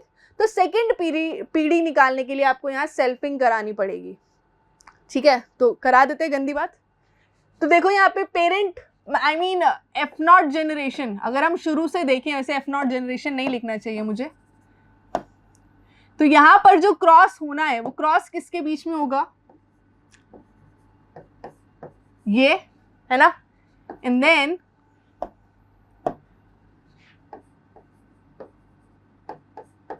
ये, यही होगा, यही दो थे, सारे ऑफस्प्रिंग्स ऐसे थे, इनके बीच में सेल्फिंग करानी है। गैमीट्स बनाओ, यहाँ गैमीट्स अलग बनेंगे, गैमीट्स बनाओ, अपने अपने लेवल पे करो, मेरे करने से पहले खुद बना लो, साइड में वीडियो को करो पॉज, खुद गैमीट्स बना, देन चेक करो कि आपके मेरे गैमीट्स सेम बने कि नहीं। तो देखो इसकी गैमीट्स क्या क्या बनेंगे,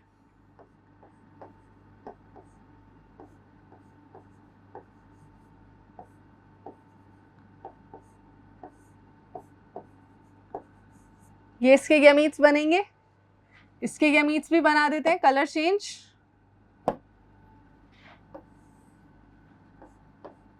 एक्चुअली सेम गैमीट्स ही बनेंगे।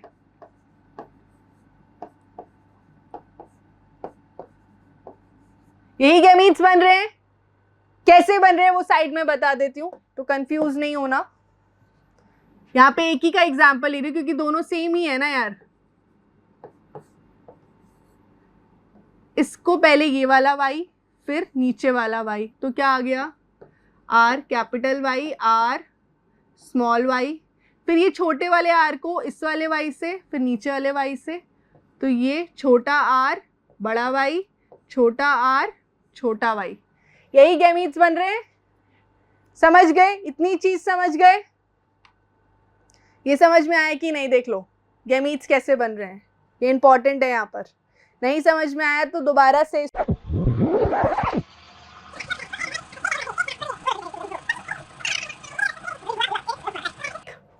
ठीक है, गैमीट्स अलाइन कर दो, पुनेट स्क्वायर बन गया है ना, पुनेट स्क्वायर बन गया है, गैमीट्स अलाइन करो। पहले एक पेरेंट के गैमीट्स को हम एक कलर में ले लेंगे, ठीक है, क्या क्या गैमीट्स थे,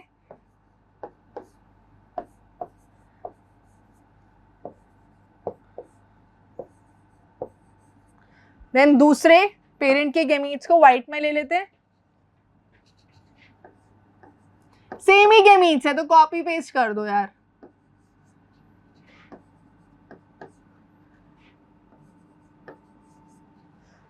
हाँ, अब आया ऊंट पहाड़ के नीचे, क्योंकि अब क्रॉस करना है, क्रॉस करना है। याद रखो बेटा, डाई हाइब्रिड मोनो हाइब्रिड से अलग है। डाई हाइब्रिड में आपको यहाँ पे 4 करेक्टर्स दिखेंगे, मोनो हाइब्रिड में 2-2 का खेल चल रहा था, क्योंकि एक करेक्टर है, एक करेक्टर के 2 ही अलील हो सकते हैं। यहाँ 2 करेक्टर है, इसीलिए यहाँ पे आपको 4 अलील मिलेंगे। तो कंफ्यूज मत होना, इतने बड़े बड़े लील्स कैसे आ रहे हैं, इतने बड़े बड़े करेक्टर्स कैसे आ रहे हैं, ठीक है। तो देखो इधर, इसको इससे क्रॉस करा देंगे, इसको इससे क्रॉस करा देंगे, और ऐसे करके इसको सबसे क्रॉस करा देंगे, ठीक है। तो कलर बदलेंगे, यहाँ पे कोशिश करेंगे कलर बदलने की। तो पहले ये कलर ले लेते हैं, यहाँ क्या हो रहे हैं, R R Y Y, यही बन रहा है इन दोनों का। फिर इसको इससे क्रॉस कराओ, R R capital Y but small y,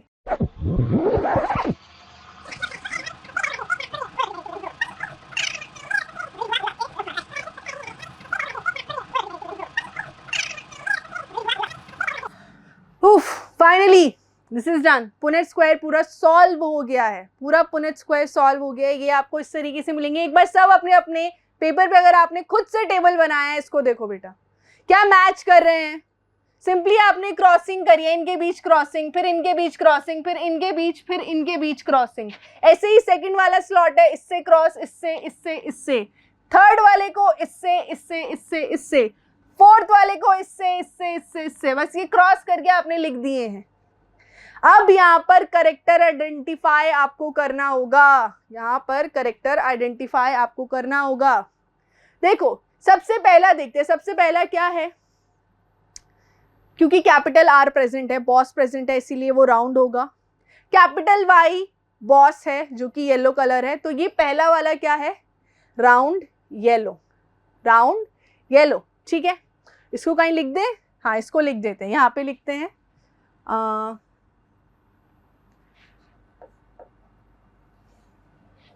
लिख पाएंगे क्या इधर? Round and yellow. Round and yellow कितने आए हैं हमारे पास, काउंट करते हैं।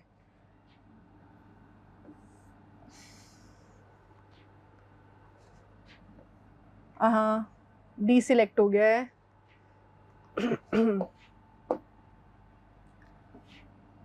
क्या हो रहा है, क्या समस्या है? देखो round yellow, round yellow, round yellow, round yellow, round yellow, round yellow, round yellow, round yellow, round yellow. कितने हो गए, काउंट करें, 4 6 8 9। राउंड येलो कितने हो गए, 9 हो गए। ठीक है, पहली पॉसिबिलिटी किसकी है, राउंड येलो की। नेक्स्ट पॉसिबिलिटी देखते हैं, नेक्स्ट पॉसिबिलिटी देखते हैं, ये वाला से देखते हैं। ये क्या बन रहा है, ये राउंड है बट रिंकल्ड है। ठीक है, छोटे छोटे वाई है ना, रिसेसिव कंडीशन, ओनली होमोजाइगस उसमें दिखेगा। तो ये क्या है, round and yellow, sorry round and green, round and green, wrinkled नहीं, round and green, round and green. ये पेरेंटल कॉम्बिनेशन है, याद करो, एक पेरेंट ऐसा था, राउंड एंड ग्रीन, है ना। देखिए इसके क्या कलर कितने बन रहे हैं, ये round and green, round and green, round and green, 3 ये बने, कितने, 3 बन गए ये। ठीक है, नेक्स्ट पेरेंट कौन सा है, नेक्स्ट देख लेते हैं, बचा हुआ कौन सा है, ये ले लेते हैं, wrinkled and yellow, wrinkled and yellow ले लेते हैं। कहाँ लिखे इसे, यहां लिखते हैं, रिंकल्ड एंड येलो। ये कितने आ जाएंगे, wrinkled and yellow, wrinkled yellow है, रिंकल्ड येलो है, रिंकल्ड येलो है, 3 रिंकल्ड येलो है यार, है ना। देन लास्ट कौन सा कलर हो गया है हमारा, ब्लू ले लेते हैं। चलो ये क्या बचा है, wrinkled and green, wrinkled and green, एक ही बचा है बेटा ये। सो ये कितना है, 1 है। आप समझ पा रहे हैं कैसे हमको ये अलग अलग कॉम्बिनेशन मिल रहे हैं, देख रहे हो, या कॉम्बिनेशंस बदल गए हैं। पेरेंट तो 2 ही तरीके के थे ना, एक पेरेंट था हमारा round and green, round and green था, दूसरा पेरेंट रिंकल्ड एंड येलो था। तो पेरेंटल कॉम्बिनेशंस पहले देख लेते हैं। ठीक है, पेरेंट जैसे एग्जैक्ट डिट्टो कॉपी कौन बना है, तो पहला पेरेंट था राउंड एंड ग्रीन, तो ये पेरेंट है, ये वाला पेरेंट है, ये वाला कैसे बना है, हाँ ये वाला पेरेंट है। देखो राउंड एंड ग्रीन कितना नंबर है, 3, पहला पेरेंट। दूसरा पेरेंट क्या था, wrinkled and yellow, wrinkled and yellow, वो ये रहे, ये भी 3। तो दोनों देख लो इसको, इनिशियली पेरेंट क्या था, राउंड रिंकल्ड येलो ग्रीन, यही पेरेंट था। तो ऐसे ही कॉम्बिनेशन निकले आपके पास, क्या ऐसे ये 3 कॉम्बिनेशन आ गए। बट बाकी ये वाला न्यू था, रेड एंड येलो, बट ये आपको क्या है, ये मिल गया था आपको F1 में ही, F1 में ही ये आपको न्यू कॉम्बिनेशन मिल गया था जहां राउंड और येलो आया था, है ना। एंड देन जो बिल्कुल नोवेल कॉम्बिनेशन यहाँ पे हमको मिला वो रिंकल्ड एंड ग्रीन, दोनों रिसेसिव ट्रेट्स एक साथ आ गए, है ना, तो वो 1 है। सो इस तरीके से पॉसिबिलिटीज मिल गई हैं कि अगर जो भी पौधे अब उगेंगे इनके क्रॉस होने से, या तो वो क्या होंगे, राउंड और येलो होंगे जो सबसे ज्यादा आबादी में होंगे, या तो वो राउंड और ग्रीन होंगे जो ठीक ठीक आबादी में है, या रिंकल्ड येलो अगेन ठीक ठीक आबादी में। देन एक और न्यू कॉम्बिनेशन मिल गया है कि वो रिंकल्ड एंड ग्रीन भी हो सकते हैं भाई साहब, रिंकल्ड और ग्रीन भी हो सकते हैं, ठीक है। सो ये था पुनेट स्क्वायर और ये थे हमारे बालक। एक बार इनको लिख लेंगे, एक बार इन्हें लिख लेंगे।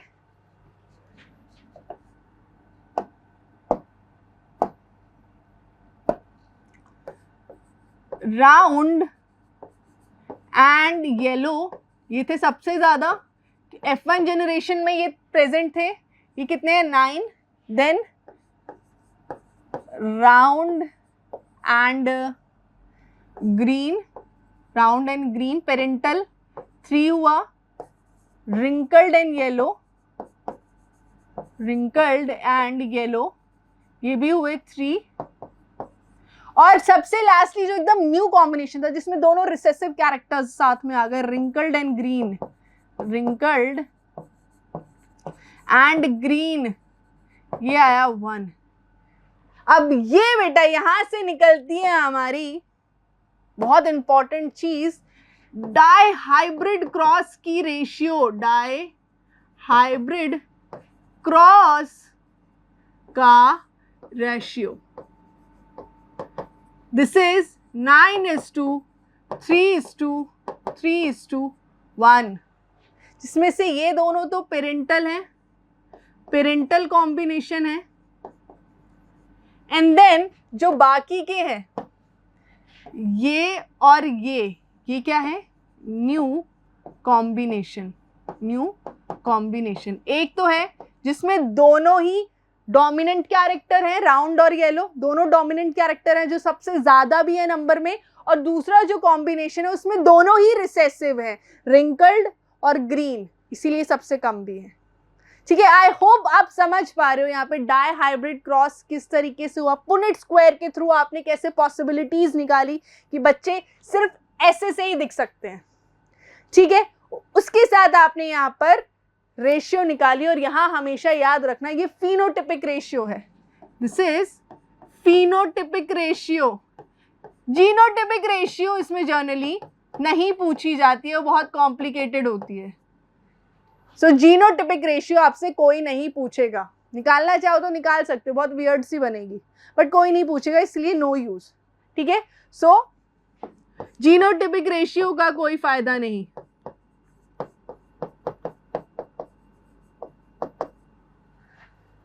Is that clear? इतना समझ में आ गया क्या हमें? इतना समझ में आ गया? यहाँ पर हमारा ये खत्म हो गया। अब यहाँ पे देखो जनरली क्वेश्चंस बनते हैं, अगर आप प्रीवियस ईयर क्वेश्चन पेपर्स देखोगे तो पता है क्या करेंगे, आपको बोल देंगे कि टोटल में 800 प्लांट्स थे, ठीक है, टोटल में 800 प्लांट्स थे, तो आप इस रेशियो के हिसाब से बताइए कि कौन से प्लांट टॉल है, कौन से मीडियम है, कौन से शॉर्ट है ना। तो अगर वो मोनोहाइब्रिड होगा तो मोनोहाइब्रिड की रेशियो लगाओगे, और डाईहाइब्रिड होगा तो डाईहाइब्रिड की रेशियो लगाओगे। ऐसे क्वेश्चंस आपको बहुत सारे मिलेंगे। जब हम क्वेश्चंस प्रैक्टिस करेंगे ना इस चैप्टर के, उस समय मैं आपको ये क्वेश्चंस कराऊंगी, बहुत इंपॉर्टेंट क्वेश्चंस हैं ये, उस समय प्रैक्टिस करेंगे तो आपको समझ में आ जाएंगे, ठीक है। डाईहाइब्रिड क्रॉस से आगे बढ़ते हैं। Now this is our last topic, finally हम चैप्टर को खत्म करें। लास्ट टॉपिक है how do these traits get expressed. तो देखो ये जो ट्रेट्स हैं, ये जो ट्रेट्स हैं एक्सप्रेस कैसे हो रहे हैं, ठीक है। या नहीं रुको, यहाँ पर भी कट लगाना पड़ेगा एक, है ना, ठीक है। नेक्स्ट टॉपिक जो सब टॉपिक है आपके एनसीईआरटी में वो है how do these traits gets expressed. ये जो ट्रेट्स हैं, ये जो अलील्स आपके जीन में प्रेजेंट है, एक्सप्रेस कैसे खुद को करते हैं। देखो इतनी बात अभी तक आप समझ चुके हो कि डीएनए का एक पीस जो कि एक प्रोटीन बनाता है उसको जीन बोलते हैं, माने कि जीन प्रोटीन बनाने के लिए रिस्पॉन्सिबल है। इसको एक एग्जाम्पल से समझो, एक एग्जाम्पल से इसको समझते हैं कि बेटा प्लांट की ग्रोथ कितनी होगी, ये डिपेंड करता है कि उसे कितना प्लांट ग्रोथ हार्मोन मिलेगा। जैसे आपकी बॉडी में भी ग्रोथ हार्मोन पिट्यूटरी रिलीज करता है, ऐसे ही प्लांट की बॉडी में भी ग्रोथ हार्मोन बनता है। तो प्लांट की ग्रोथ डिपेंड करेगी इस ग्रोथ हार्मोन में। अब ये ग्रोथ हार्मोन बनता है, उसकी एक प्रोसेस होगी। अब इस प्रोसेस की एफिशिएंसी को बढ़ाने के लिए लगता है एक एंजाइम। तो अगर ये एंजाइम प्रेजेंट है तो ये प्रोसेस होगी, अगर ये एंजाइम प्रेजेंट नहीं है तो ये process of making growth hormone नहीं होगी। ठीक है, अब ये एंजाइम कौन बना रहा है? ये एंजाइम बना रहा है आपका जीन, वो जो पीस ऑफ डीएनए है वो ये एंजाइम बना रहा है। तो देखो ये एंजाइम होगा तो वो प्रोसेस होगी जिसमें ग्रोथ हार्मोन बनता है। ग्रोथ हार्मोन बनेगा तो प्लांट की ग्रोथ होगी। तो कहीं ना कहीं जीन्स इस तरीके से हमारे ट्रेट्स को कंट्रोल करते हैं। ये जितना एक्टिव होगा जीन उतनी ज्यादा प्लांट की ग्रोथ होगी। ठीक है, समझ में आ रही है बात कि कैसे these traits are getting expressed. तो ये एक एग्जाम्पल था। अब जो इतने एक्सपेरिमेंट मेंडल ने करे हैं या जो इतनी स्टडी इतनी रिसर्च अभी तक हो चुकी है उससे कुछ चीजें अब कंफर्म हो चुकी हैं। क्या कि जो मटर की हमने एग्जाम्पल्स देखे, जो पी के हमने एग्जाम्पल देखे, हर पी के पास 2 सेट ऑफ जीन्स थे, 2 सेट ऑफ जीन्स थे।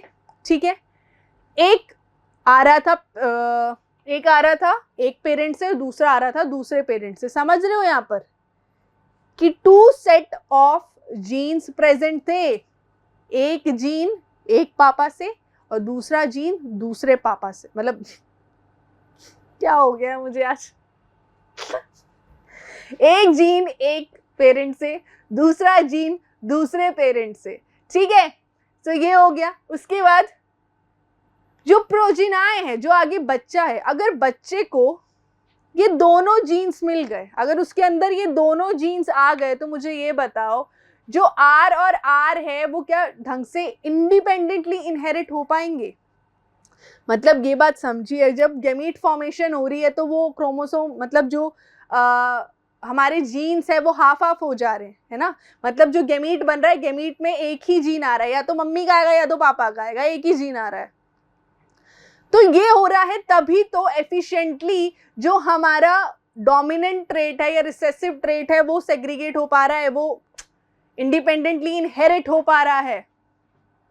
अगर मान लीजिए बच्चे में इस तरीके से था, इस तरीके से ये हमारा एक जीन था, ये जीन एज इट इज बच्चे में चला गया, तो ये तो कभी सेग्रीगेट ही नहीं होंगे ना। राउंड और रिंकल्ड कभी सेग्रीगेट नहीं होंगे, वो हमेशा साथ साथ में रहेंगे। आपने क्या देखा, जब हमने डाइहाइब्रिड क्रॉस किया तो वहां पे न्यू कॉम्बिनेशंस बने, ऐसे कॉम्बिनेशंस बने जो पेरेंट में भी नहीं थे, पूरे तरीके से डोमिनेंट, पूरे तरीके से रिसेसिव, इस तरीके के कॉम्बिनेशंस हमें देखने को मिले। वो ऐसा क्यों हो पाया? क्योंकि गैमीट स्टेज पे वो जो अलग अलग ट्रेट्स थे वो पूरे तरीके से सेपरेट हुए। ऐसा नहीं है कि राउंड सिर्फ ग्रीन के साथ रहा या रिंकल्ड सिर्फ येलो के साथ रहा, नहीं, रिंकल्ड ने ग्रीन के साथ भी कॉम्बिनेशन बनाया, रिंकल्ड ने येलो के साथ भी बनाया, राउंड ने ग्रीन के साथ भी बनाया, राउंड ने येलो के साथ भी बनाया कॉम्बिनेशन। वो क्यों पॉसिबल हो पाया? बिकॉज जो प्रोजिनाएं हैं उसके केस में सेपरेट हो गए जीन्स। ठीक है, जो गैमीट फॉर्मेशन स्टेज पर हमने क्या देखने को मिला कि 2 में से कोई एक ही गैमीट के अंदर जा रहा है। ठीक है, जब आप मोनोहाइब्रिड क्रॉस पढ़ते हो वहां पर एक लॉ मैंने आपको बताया भी था, लॉ ऑफ सेग्रीगेशन, वो ये बात कह रहा है। और जब आप डाइहाइब्रिड क्रॉस पढ़ते हो वहां पर लगता है लॉ ऑफ इंडिपेंडेंट असॉर्टमेंट, वो भी यही बात कह रहा है।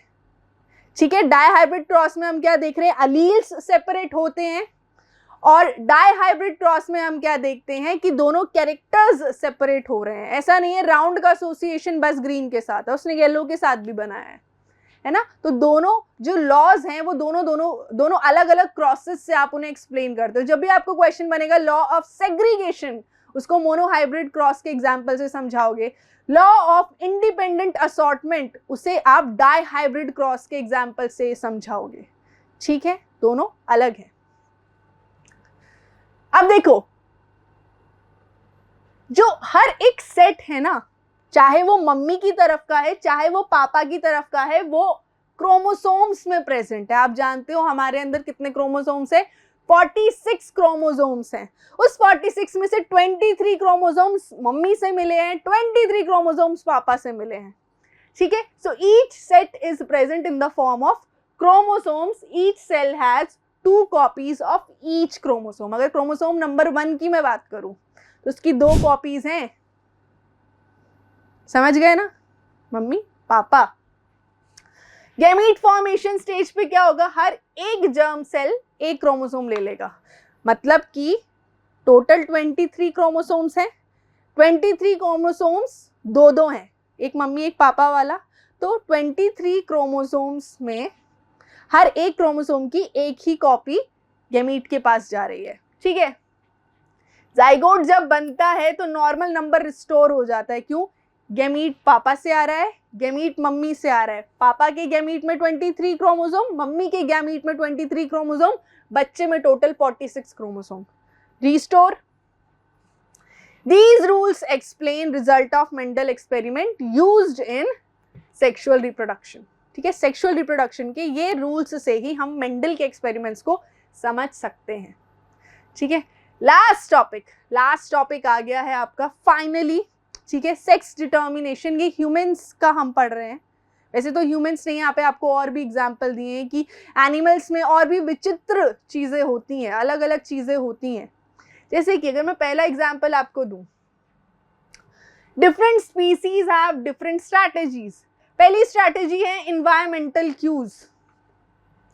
इन्वायरमेंट के कंडीशन के हिसाब से जेंडर का डिसाइड होना। जैसे मैं बात करूं इनमें टर्टल्स में, है ना, टर्टल टॉर्टॉइज में डिफरेंस होता है। टर्टल पानी वाले हैं, पूरे समय पानी में रहते हैं। तो इन टर्टल्स में क्या देखा गया है कि टेम्परेचर के बेसिस पर सेक्स डिसाइड होता है इनमें, और कुछ अमेरिकन एलिगेटर्स में भी, उनमें भी टेम्परेचर के बेसिस पे सेक्स डिसाइड होगा। जैसे फॉर एग्जांपल मैं बोल रही हूँ कि जैसे इनमें क्या होगा कि टेम्परेचर मान लो ज्यादा है तो लड़का होगा। ये एग्स की बात हो रही है, ठीक है, एग्स हैं। एग्स को मान लो ज्यादा टेम्परेचर पर रखा गया तो उसमें बॉय निकला, कम टेम्परेचर में रखा गया तो उसमें गर्ल्स निकली। तो टेम्परेचर के बेसिस पे जो डिसीजन हुआ है वो एग्जाम्पल किस में आ जाएगा, एनवायरमेंटल क्यूज की। एनवायरमेंट की कंडीशन के हिसाब से सेक्स डिसाइड हुआ है। समझ रहे हो कि ये तो आप मैनिपुलेट कर सकते हो। आप चाहते हो टर्टल्स में सिर्फ लड़के चाहिए आपको, तो एग्स को हाई टेम्परेचर पे रख दो, या लड़कियां चाहिए सिर्फ लो टेम्परेचर पे रख दो। तो ये पहला तरीका, पहली स्ट्रैटेजी। एग्जाम्पल्स क्या क्या होंगे, टर्टल, एलिगेटर्स, ठीक है। बुक में यही दिया है क्या? बुक में एक बार कंफर्म कर लेती हूं मैं। बुक में तो यार रेप्टाइल्स दिया है बस, बट मैंने तुम्हें बता दिया टर्टल्स में, एलिगेटर्स में होता है। Next, individuals can change sex in life time. कि कुछ एग्जाम्पल्स यहाँ पर हमें दिए गए हैं जो क्या करते हैं, लाइफ में इनका चलता रहता है। आज अब मेरा लड़की बनने का मन नहीं है, चलो मैं लड़का बन जाता हूँ। ओ लड़का बन गए, अब मैं लड़का बन के बोर हो गया, चलो लड़की बन जाते हैं। ओ लाइफ टाइम में अपना सेक्स चेंज कर रहे हैं। इनका मन कर रहा है लड़का बने रहने का, लड़का बन रहे हैं, मन कर रहा है लड़की बने रहने का, लड़की बन रहे हैं। इनकी मर्जी चल रही है भाई साहब, पूरी इनकी मर्जी है, ऐसा हो रहा है इनमें, ठीक है। एग्जाम्पल क्या है, ये क्लाउन फिश है हमारी, ठीक है, ये क्लाउन फिश है, ये एक तरीके का लिजर्ड है, and then this is snail. Snail का एग्जाम्पल तो बुक में दिया है आपको, ठीक है।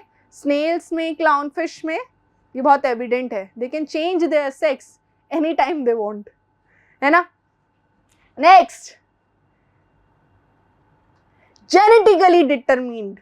जेनेटिकली डिटरमिन्ड माने कि जीन्स डिसाइड कर रहे हैं कि भैया क्या सिस्टम है, लड़का बनेंगे लड़की बनेंगे, ये जीन्स डिसाइड करेंगे। अब इसमें देखो क्या है, all human chromosomes are not perfectly paired. Perfectly paired से क्या समझो, देखो मैंने आपको क्या बोला है, यहाँ पे एक चीज देखनी होगी आपको, ये ह्यूमन कैरियोटाइप है, इसमें सारे क्रोमोसोम्स है। देखो ये क्या है, कितने क्रोमोसोम्स है, कुल मिला के 23 क्रोमोसोम है। अब ये देखो, let's suppose this chromosome number 1, 2 chromosome है, एक मम्मी से एक पापा से, यहाँ 2 है मम्मी पापा, ऐसे करके सारे क्रोमोसोम्स है। और ये देखो सिमिलर से हैं, पर जब आप 23rd क्रोमोसोम देख रहे हो वो परफेक्टली पेयर नहीं है, सेम नहीं है। तो यही वो लाइन बोल रही थी, all human chromosomes are not perfectly pair. जो पेयर क्रोमोसोम्स है उनका नंबर है 22। ये 22 तक आप देखोगे, 22 तक सारे क्रोमोसोम्स परफेक्टली पेयर है, इन्हें ऑटोसोम्स बोलते हैं।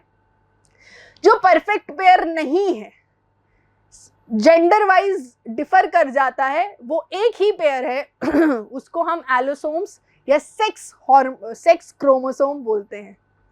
ठीक है, समझ पा रहे हो कि जो 23rd क्रोमोसोम है, आखिरी जो जोड़ा है, वो एक जैसा नहीं है, सिमिलर नहीं है, डिसिमिलर है। ठीक है, इसको हमने क्या बोल दिया, सेक्स क्रोमोसोम। और यही सेक्स क्रोमोसोम डिसाइड करेगा कि भैया जेंडर क्या है। ठीक है, आगे चलो, देखो ये है नारी, मतलब ह्यूमन फीमेल। ह्यूमन फीमेल में आपको क्या देखने को मिलता है, ये बच्चे होती हैं होमोगैमीटस होती हैं ये। ठीक है, और वहीं जब मैं ह्यूमन मेल की बात करूं, कहाँ है भैया आइकन्स, जब मैं ह्यूमन मेल्स की बात करूं, ह्यूमन मेल्स हो जाते हैं यार हीटरोगैमीटस, नाम से समझ जाओ। होमो का मतलब होता है सेम, हीटरो का मतलब होता है डिफरेंट। सेम क्रोमोसोम है इनके पास, एक्स। मेल्स के पास अलग होता है, हीटरोगैमेटस है ये, अलग क्रोमोसोम्स होते हैं इनके पास। एक होता है लार्ज एक्स, एक होता है छुटका सा वाई। अभी देखो, ये आपने देखा भी है इसको, यहां देखो, ये एक्स है, लार्ज दिख रहा है, और वही वाई उसके कंपैरिजन में छोटा है, इसलिए हमने बोला परफेक्टली पेयर नहीं है। फीमेल्स के केस में परफेक्ट पेयर है एक्स, बट मेल्स के केस में परफेक्ट पेयर नहीं है। ठीक है, ये हो गया, ये चीज हो गई। अब गैमीट्स बनाओ, वही चीज दोहराओ यार, जो अभी तक करते आ रहे हो ना, वही करो। गैमीट्स बना दो, तो गैमीट्स बनेंगे तो या तो ये वाला एक्स जाएगा या ये वाला एक्स। मतलब औरत के केस में डिफाइंड है, तय है कि उसके गैमीट में एक्स के अलावा कोई और क्रोमोसोम नहीं हो सकता है, सिर्फ एक्स ही आना है, तय है। हम फीमेल्स का सॉर्टेड रहता है, एक्स माने एक्स, खत्म बात। मेल्स की तरह नहीं है भैया, कभी एक्स कभी वाई, ऐसे नहीं। ठीक है, सो ये लोग हैं, ये मेल्स जिनका कुछ तय नहीं है, किसी स्पर्म में एक्स होगा, किसी स्पर्म में वाई होगा। ठीक है, अब कौन सा वाला स्पर्म एग के साथ फ्यूज करेगा, ये डिसाइड करता है gender of the baby. That means ये जो जेंडर की रिस्पॉन्सिबिलिटी है, सेक्स ऑफ द बेबी की रिस्पॉन्सिबिलिटी है, it solely lies with the male parent. Human male parent कौन सा क्रोमोसोम कंट्रीब्यूट करेगा, ये डिसाइड करेगा कि भैया the baby will be a male और अ फीमेल, क्योंकि ये तो हमेशा बेचारी एक्स ही देने वाली है ना। सो इसका एक्स अगर एक्स के साथ कंबाइन किया, मेल वाले एक्स के साथ, तो it will be a girl, क्योंकि गर्ल्स आर होमोगैमीटस। अगर सेम क्रोमोसोम्स आ गए तो वो गर्ल है। और अगर फीमेल का एक्स वाई के साथ फ्यूज किया तो it will be a boy, it will be a boy. ठीक है, समझ गए। अगर होमोगैमीटस कंडीशन आ गई तो वो गर्ल होगी, अगर हीटरोगैमीटस कंडीशन आ गई तो वो मेल हो जाएगा। ठीक है, पुनेट स्क्वायर के थ्रू भी इसको आप देख सकते हो। पुनेट स्क्वायर बना लो ऐसे करके। आई नो आप पक चुके हो, but it's an easy thing. X X X Y, ठीक है, ये वाई है यार, थोड़ा तमीज से बना देते हैं। वाई, ठीक है, X X X X X Y. तो अगर पॉसिबिलिटी पूछी जाए लड़का लड़की होने की, सो इट इज 50-50 पॉसिबिलिटी होती है। 50% चांसेस होते हैं it will be a girl, जो आप देख सकते हो आपकी आंखों के आगे। 50% पॉसिबिलिटी हो सकती है it will be a boy. ठीक है, सो पुनेट स्क्वायर के थ्रू आप ये बता सकते हो। सो दैट्स इट, यहाँ पे खत्म हो गया है सेक्स डिटर्मिनेशन वाला टॉपिक भी, जो प्रिटी सिंपल था, बहुत कॉम्प्लेक्स मत बनाना, सिंपल रखो, सॉर्टेड। यार फीमेल्स का ना जीवन एकदम सॉर्टेड है, वो सिर्फ एक्स क्रोमोसोम कंट्रीब्यूट करती हैं, इसीलिए जिस प्रोजेनाई के अंदर दोनों एक्स हैं वो सॉर्टेड फीमेल्स हैं, जिस प्रोजेनाई के अंदर एक्स और वाई डिफरेंट क्रोमोसोम्स आए हैं, ठीक है, कंफ्यूजन हमेशा रहती है, वो बॉयज होंगे। इन टेक्स्ट क्वेश्चन देख लेते हैं, ठीक है। पहला question, how do Mendel experiment show that trait में बी डोमिनेंट और रिसेसिव? मोनोहाइब्रिड क्रॉस का एग्जांपल आप लेंगे, वहां पर बताएंगे किस तरीके से F1 जनरेशन में despite having short allele for shortness, तब भी वो खुद को एक्सप्रेस नहीं कर पा रहा था F1 जनरेशन में।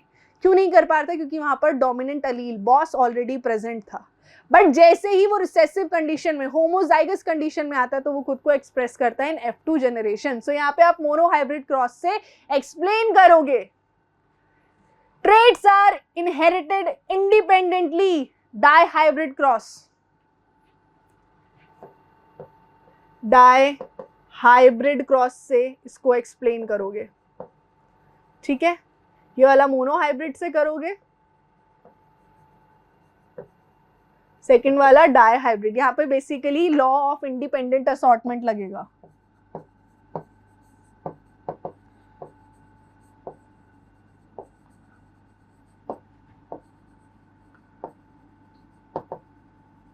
ठीक है, दिस इज सॉर्टेड। आगे चलते हैं।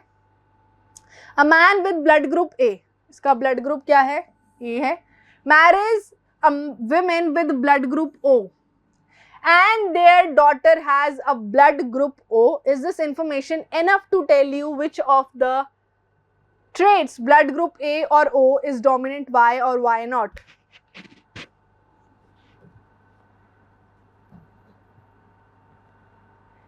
ठीक है, इससे आप नहीं बता पाओगे, द डेटा इज इनसफिशिएंट। यहां से आप नहीं बता पाओगे कि ओ डोमिनेंट है या ए डोमिनेंट है। उन्होंने सिंपली आपको बोल दिया कि डॉटर के पास ब्लड ग्रुप ओ आया है, ठीक है। फादर के पास ए था, मदर के पास ओ था, बच्चे के पास ओ आया है। इससे हम नहीं बता सकते हैं, बिकॉज हमें बाकी इंफॉर्मेशन यहाँ पर नहीं दी गई है कि वो होमोजाइगस कंडीशन में है, हेट्रोजाइगस कंडीशन में है। Without knowing this we can not have an idea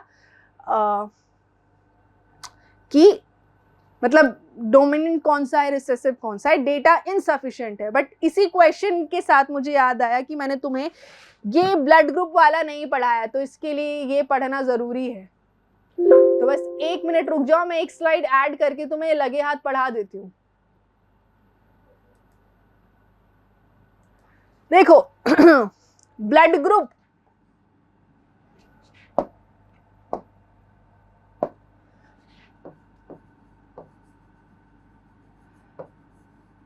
group कैसे डिसाइड होता है? देखो, blood group is an example of multiple allele. Multiple allele, देखो अभी तक आप सिर्फ 2 अलील का कॉन्सेप्ट पढ़ रहे थे।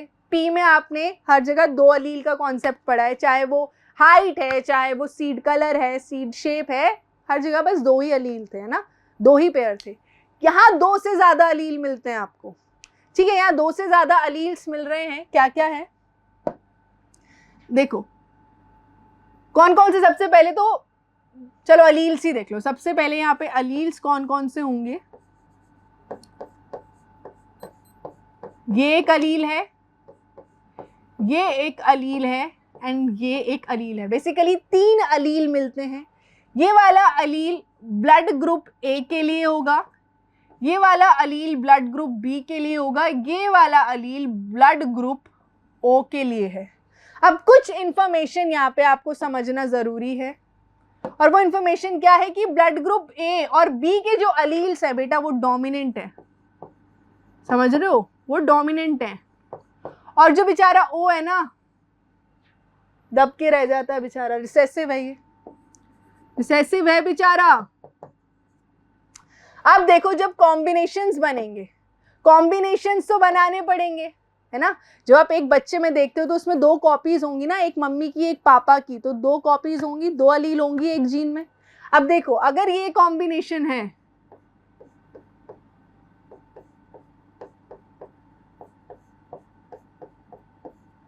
Then it is blood group ए।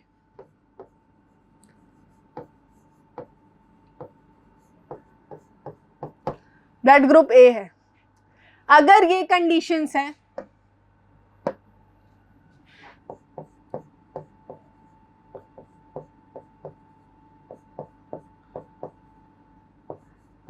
तो वो ब्लड ग्रुप बी है।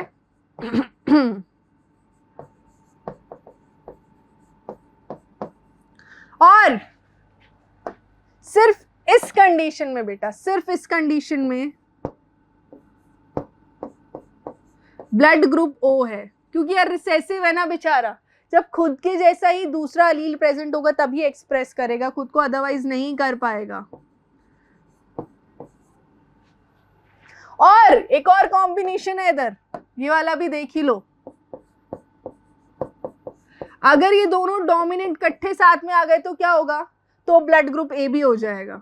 दोनों डोमिनेंट है ना, कोई भी दबता नहीं है, दोनों बॉसेस है, देयर लाइक ना मैं दबूंगा ना तू दब, दोनों ही एक्सप्रेस हो जाते हैं। चल सो ये ब्लड ग्रुप ए भी हो जाएगा, ब्लड ग्रुप ए भी हो जाएगा। समझ में आ गया किस तरीके से कॉम्बिनेशन बन रहा है, क्योंकि बेटा ये डोमिनेंट है ना ए, तो भले इसके साथ ओ वाला प्रेजेंट है बट वो एक्सप्रेस नहीं होने देगा। Same is the case with B, B dominant है, ओ वाले को एक्सप्रेस नहीं होने देगा, ओ सिर्फ इस होमोजाइगस कंडीशन में एक्सप्रेस होगा। और जब ए और बी दोनों डोमिनेंट साथ में प्रेजेंट हो जाएंगे तो ब्लड ग्रुप ए भी हो जाएगा। ठीक है, अब यहाँ कुछ बात आप समझ लो, याद रखनी है आपको। ये जो ब्लड ग्रुप ओ वाले हैं ना यार, ये कहलाते हैं यूनिवर्सल डोनर, किसी को भी खून दे सकते हैं, यूनिवर्सल डोनर। और जो ये वाले होते हैं कहलाते हैं यूनिवर्सल रिसिपिएंट, किसी से भी खून ले सकते हैं। कमेंट में लिख के बताइएगा आपका ब्लड ग्रुप कौन सा है, और ब्लड ग्रुप ओ या ए बी है तो सिर्फ इतना लिख देना, यूनिवर्सल डोनर नहीं, मैं यूनिवर्सल रेसिपिएंट। ठीक है, इस तरीके से। तो ये एक लास्ट टॉपिक था जो बुक में नहीं दिया है बट क्वेश्चन इससे बनता है, आपकी एक्सरसाइज में ही है तो कॉन्सेप्ट पढ़ना पड़ेगा। ठीक है, ये मल्टीपल अलील का हमारा कॉन्सेप्ट है ब्लड ग्रुप का। क्यों? क्योंकि इसमें 2 से ज्यादा अलील्स हमें देखने को मिलते हैं, है ना। So I think this is it, ये लास्ट टॉपिक था। हाँ, ये लास्ट टॉपिक है। सो इसके बाद अब एंड कर रहे हैं क्लास को। आई होप तुम लोगों को ये हेरिडिटी का कॉन्सेप्ट समझ में आया हो। देखा कितना छोटा चैप्टर लग रहा था बट एक्चुअल में इसमें जब पढ़ने बैठो तो काफ़ी सारी चीज़ें हैं, और कॉन्सेप्ट थोड़ा सा कॉम्प्लिकेटेड है बट बहुत मतलब ज़रूरी है हमें ये समझने के लिए कि एक्चुअली फीचर्स पास ऑन हो किस तरीके से रहे हैं। ठीक है, so that's it from my side. I hope you were able to understand what I tried to convey. So मिलते हैं नेक्स्ट वीडियो में, till then take care, bye bye and जय हिंद क्लास।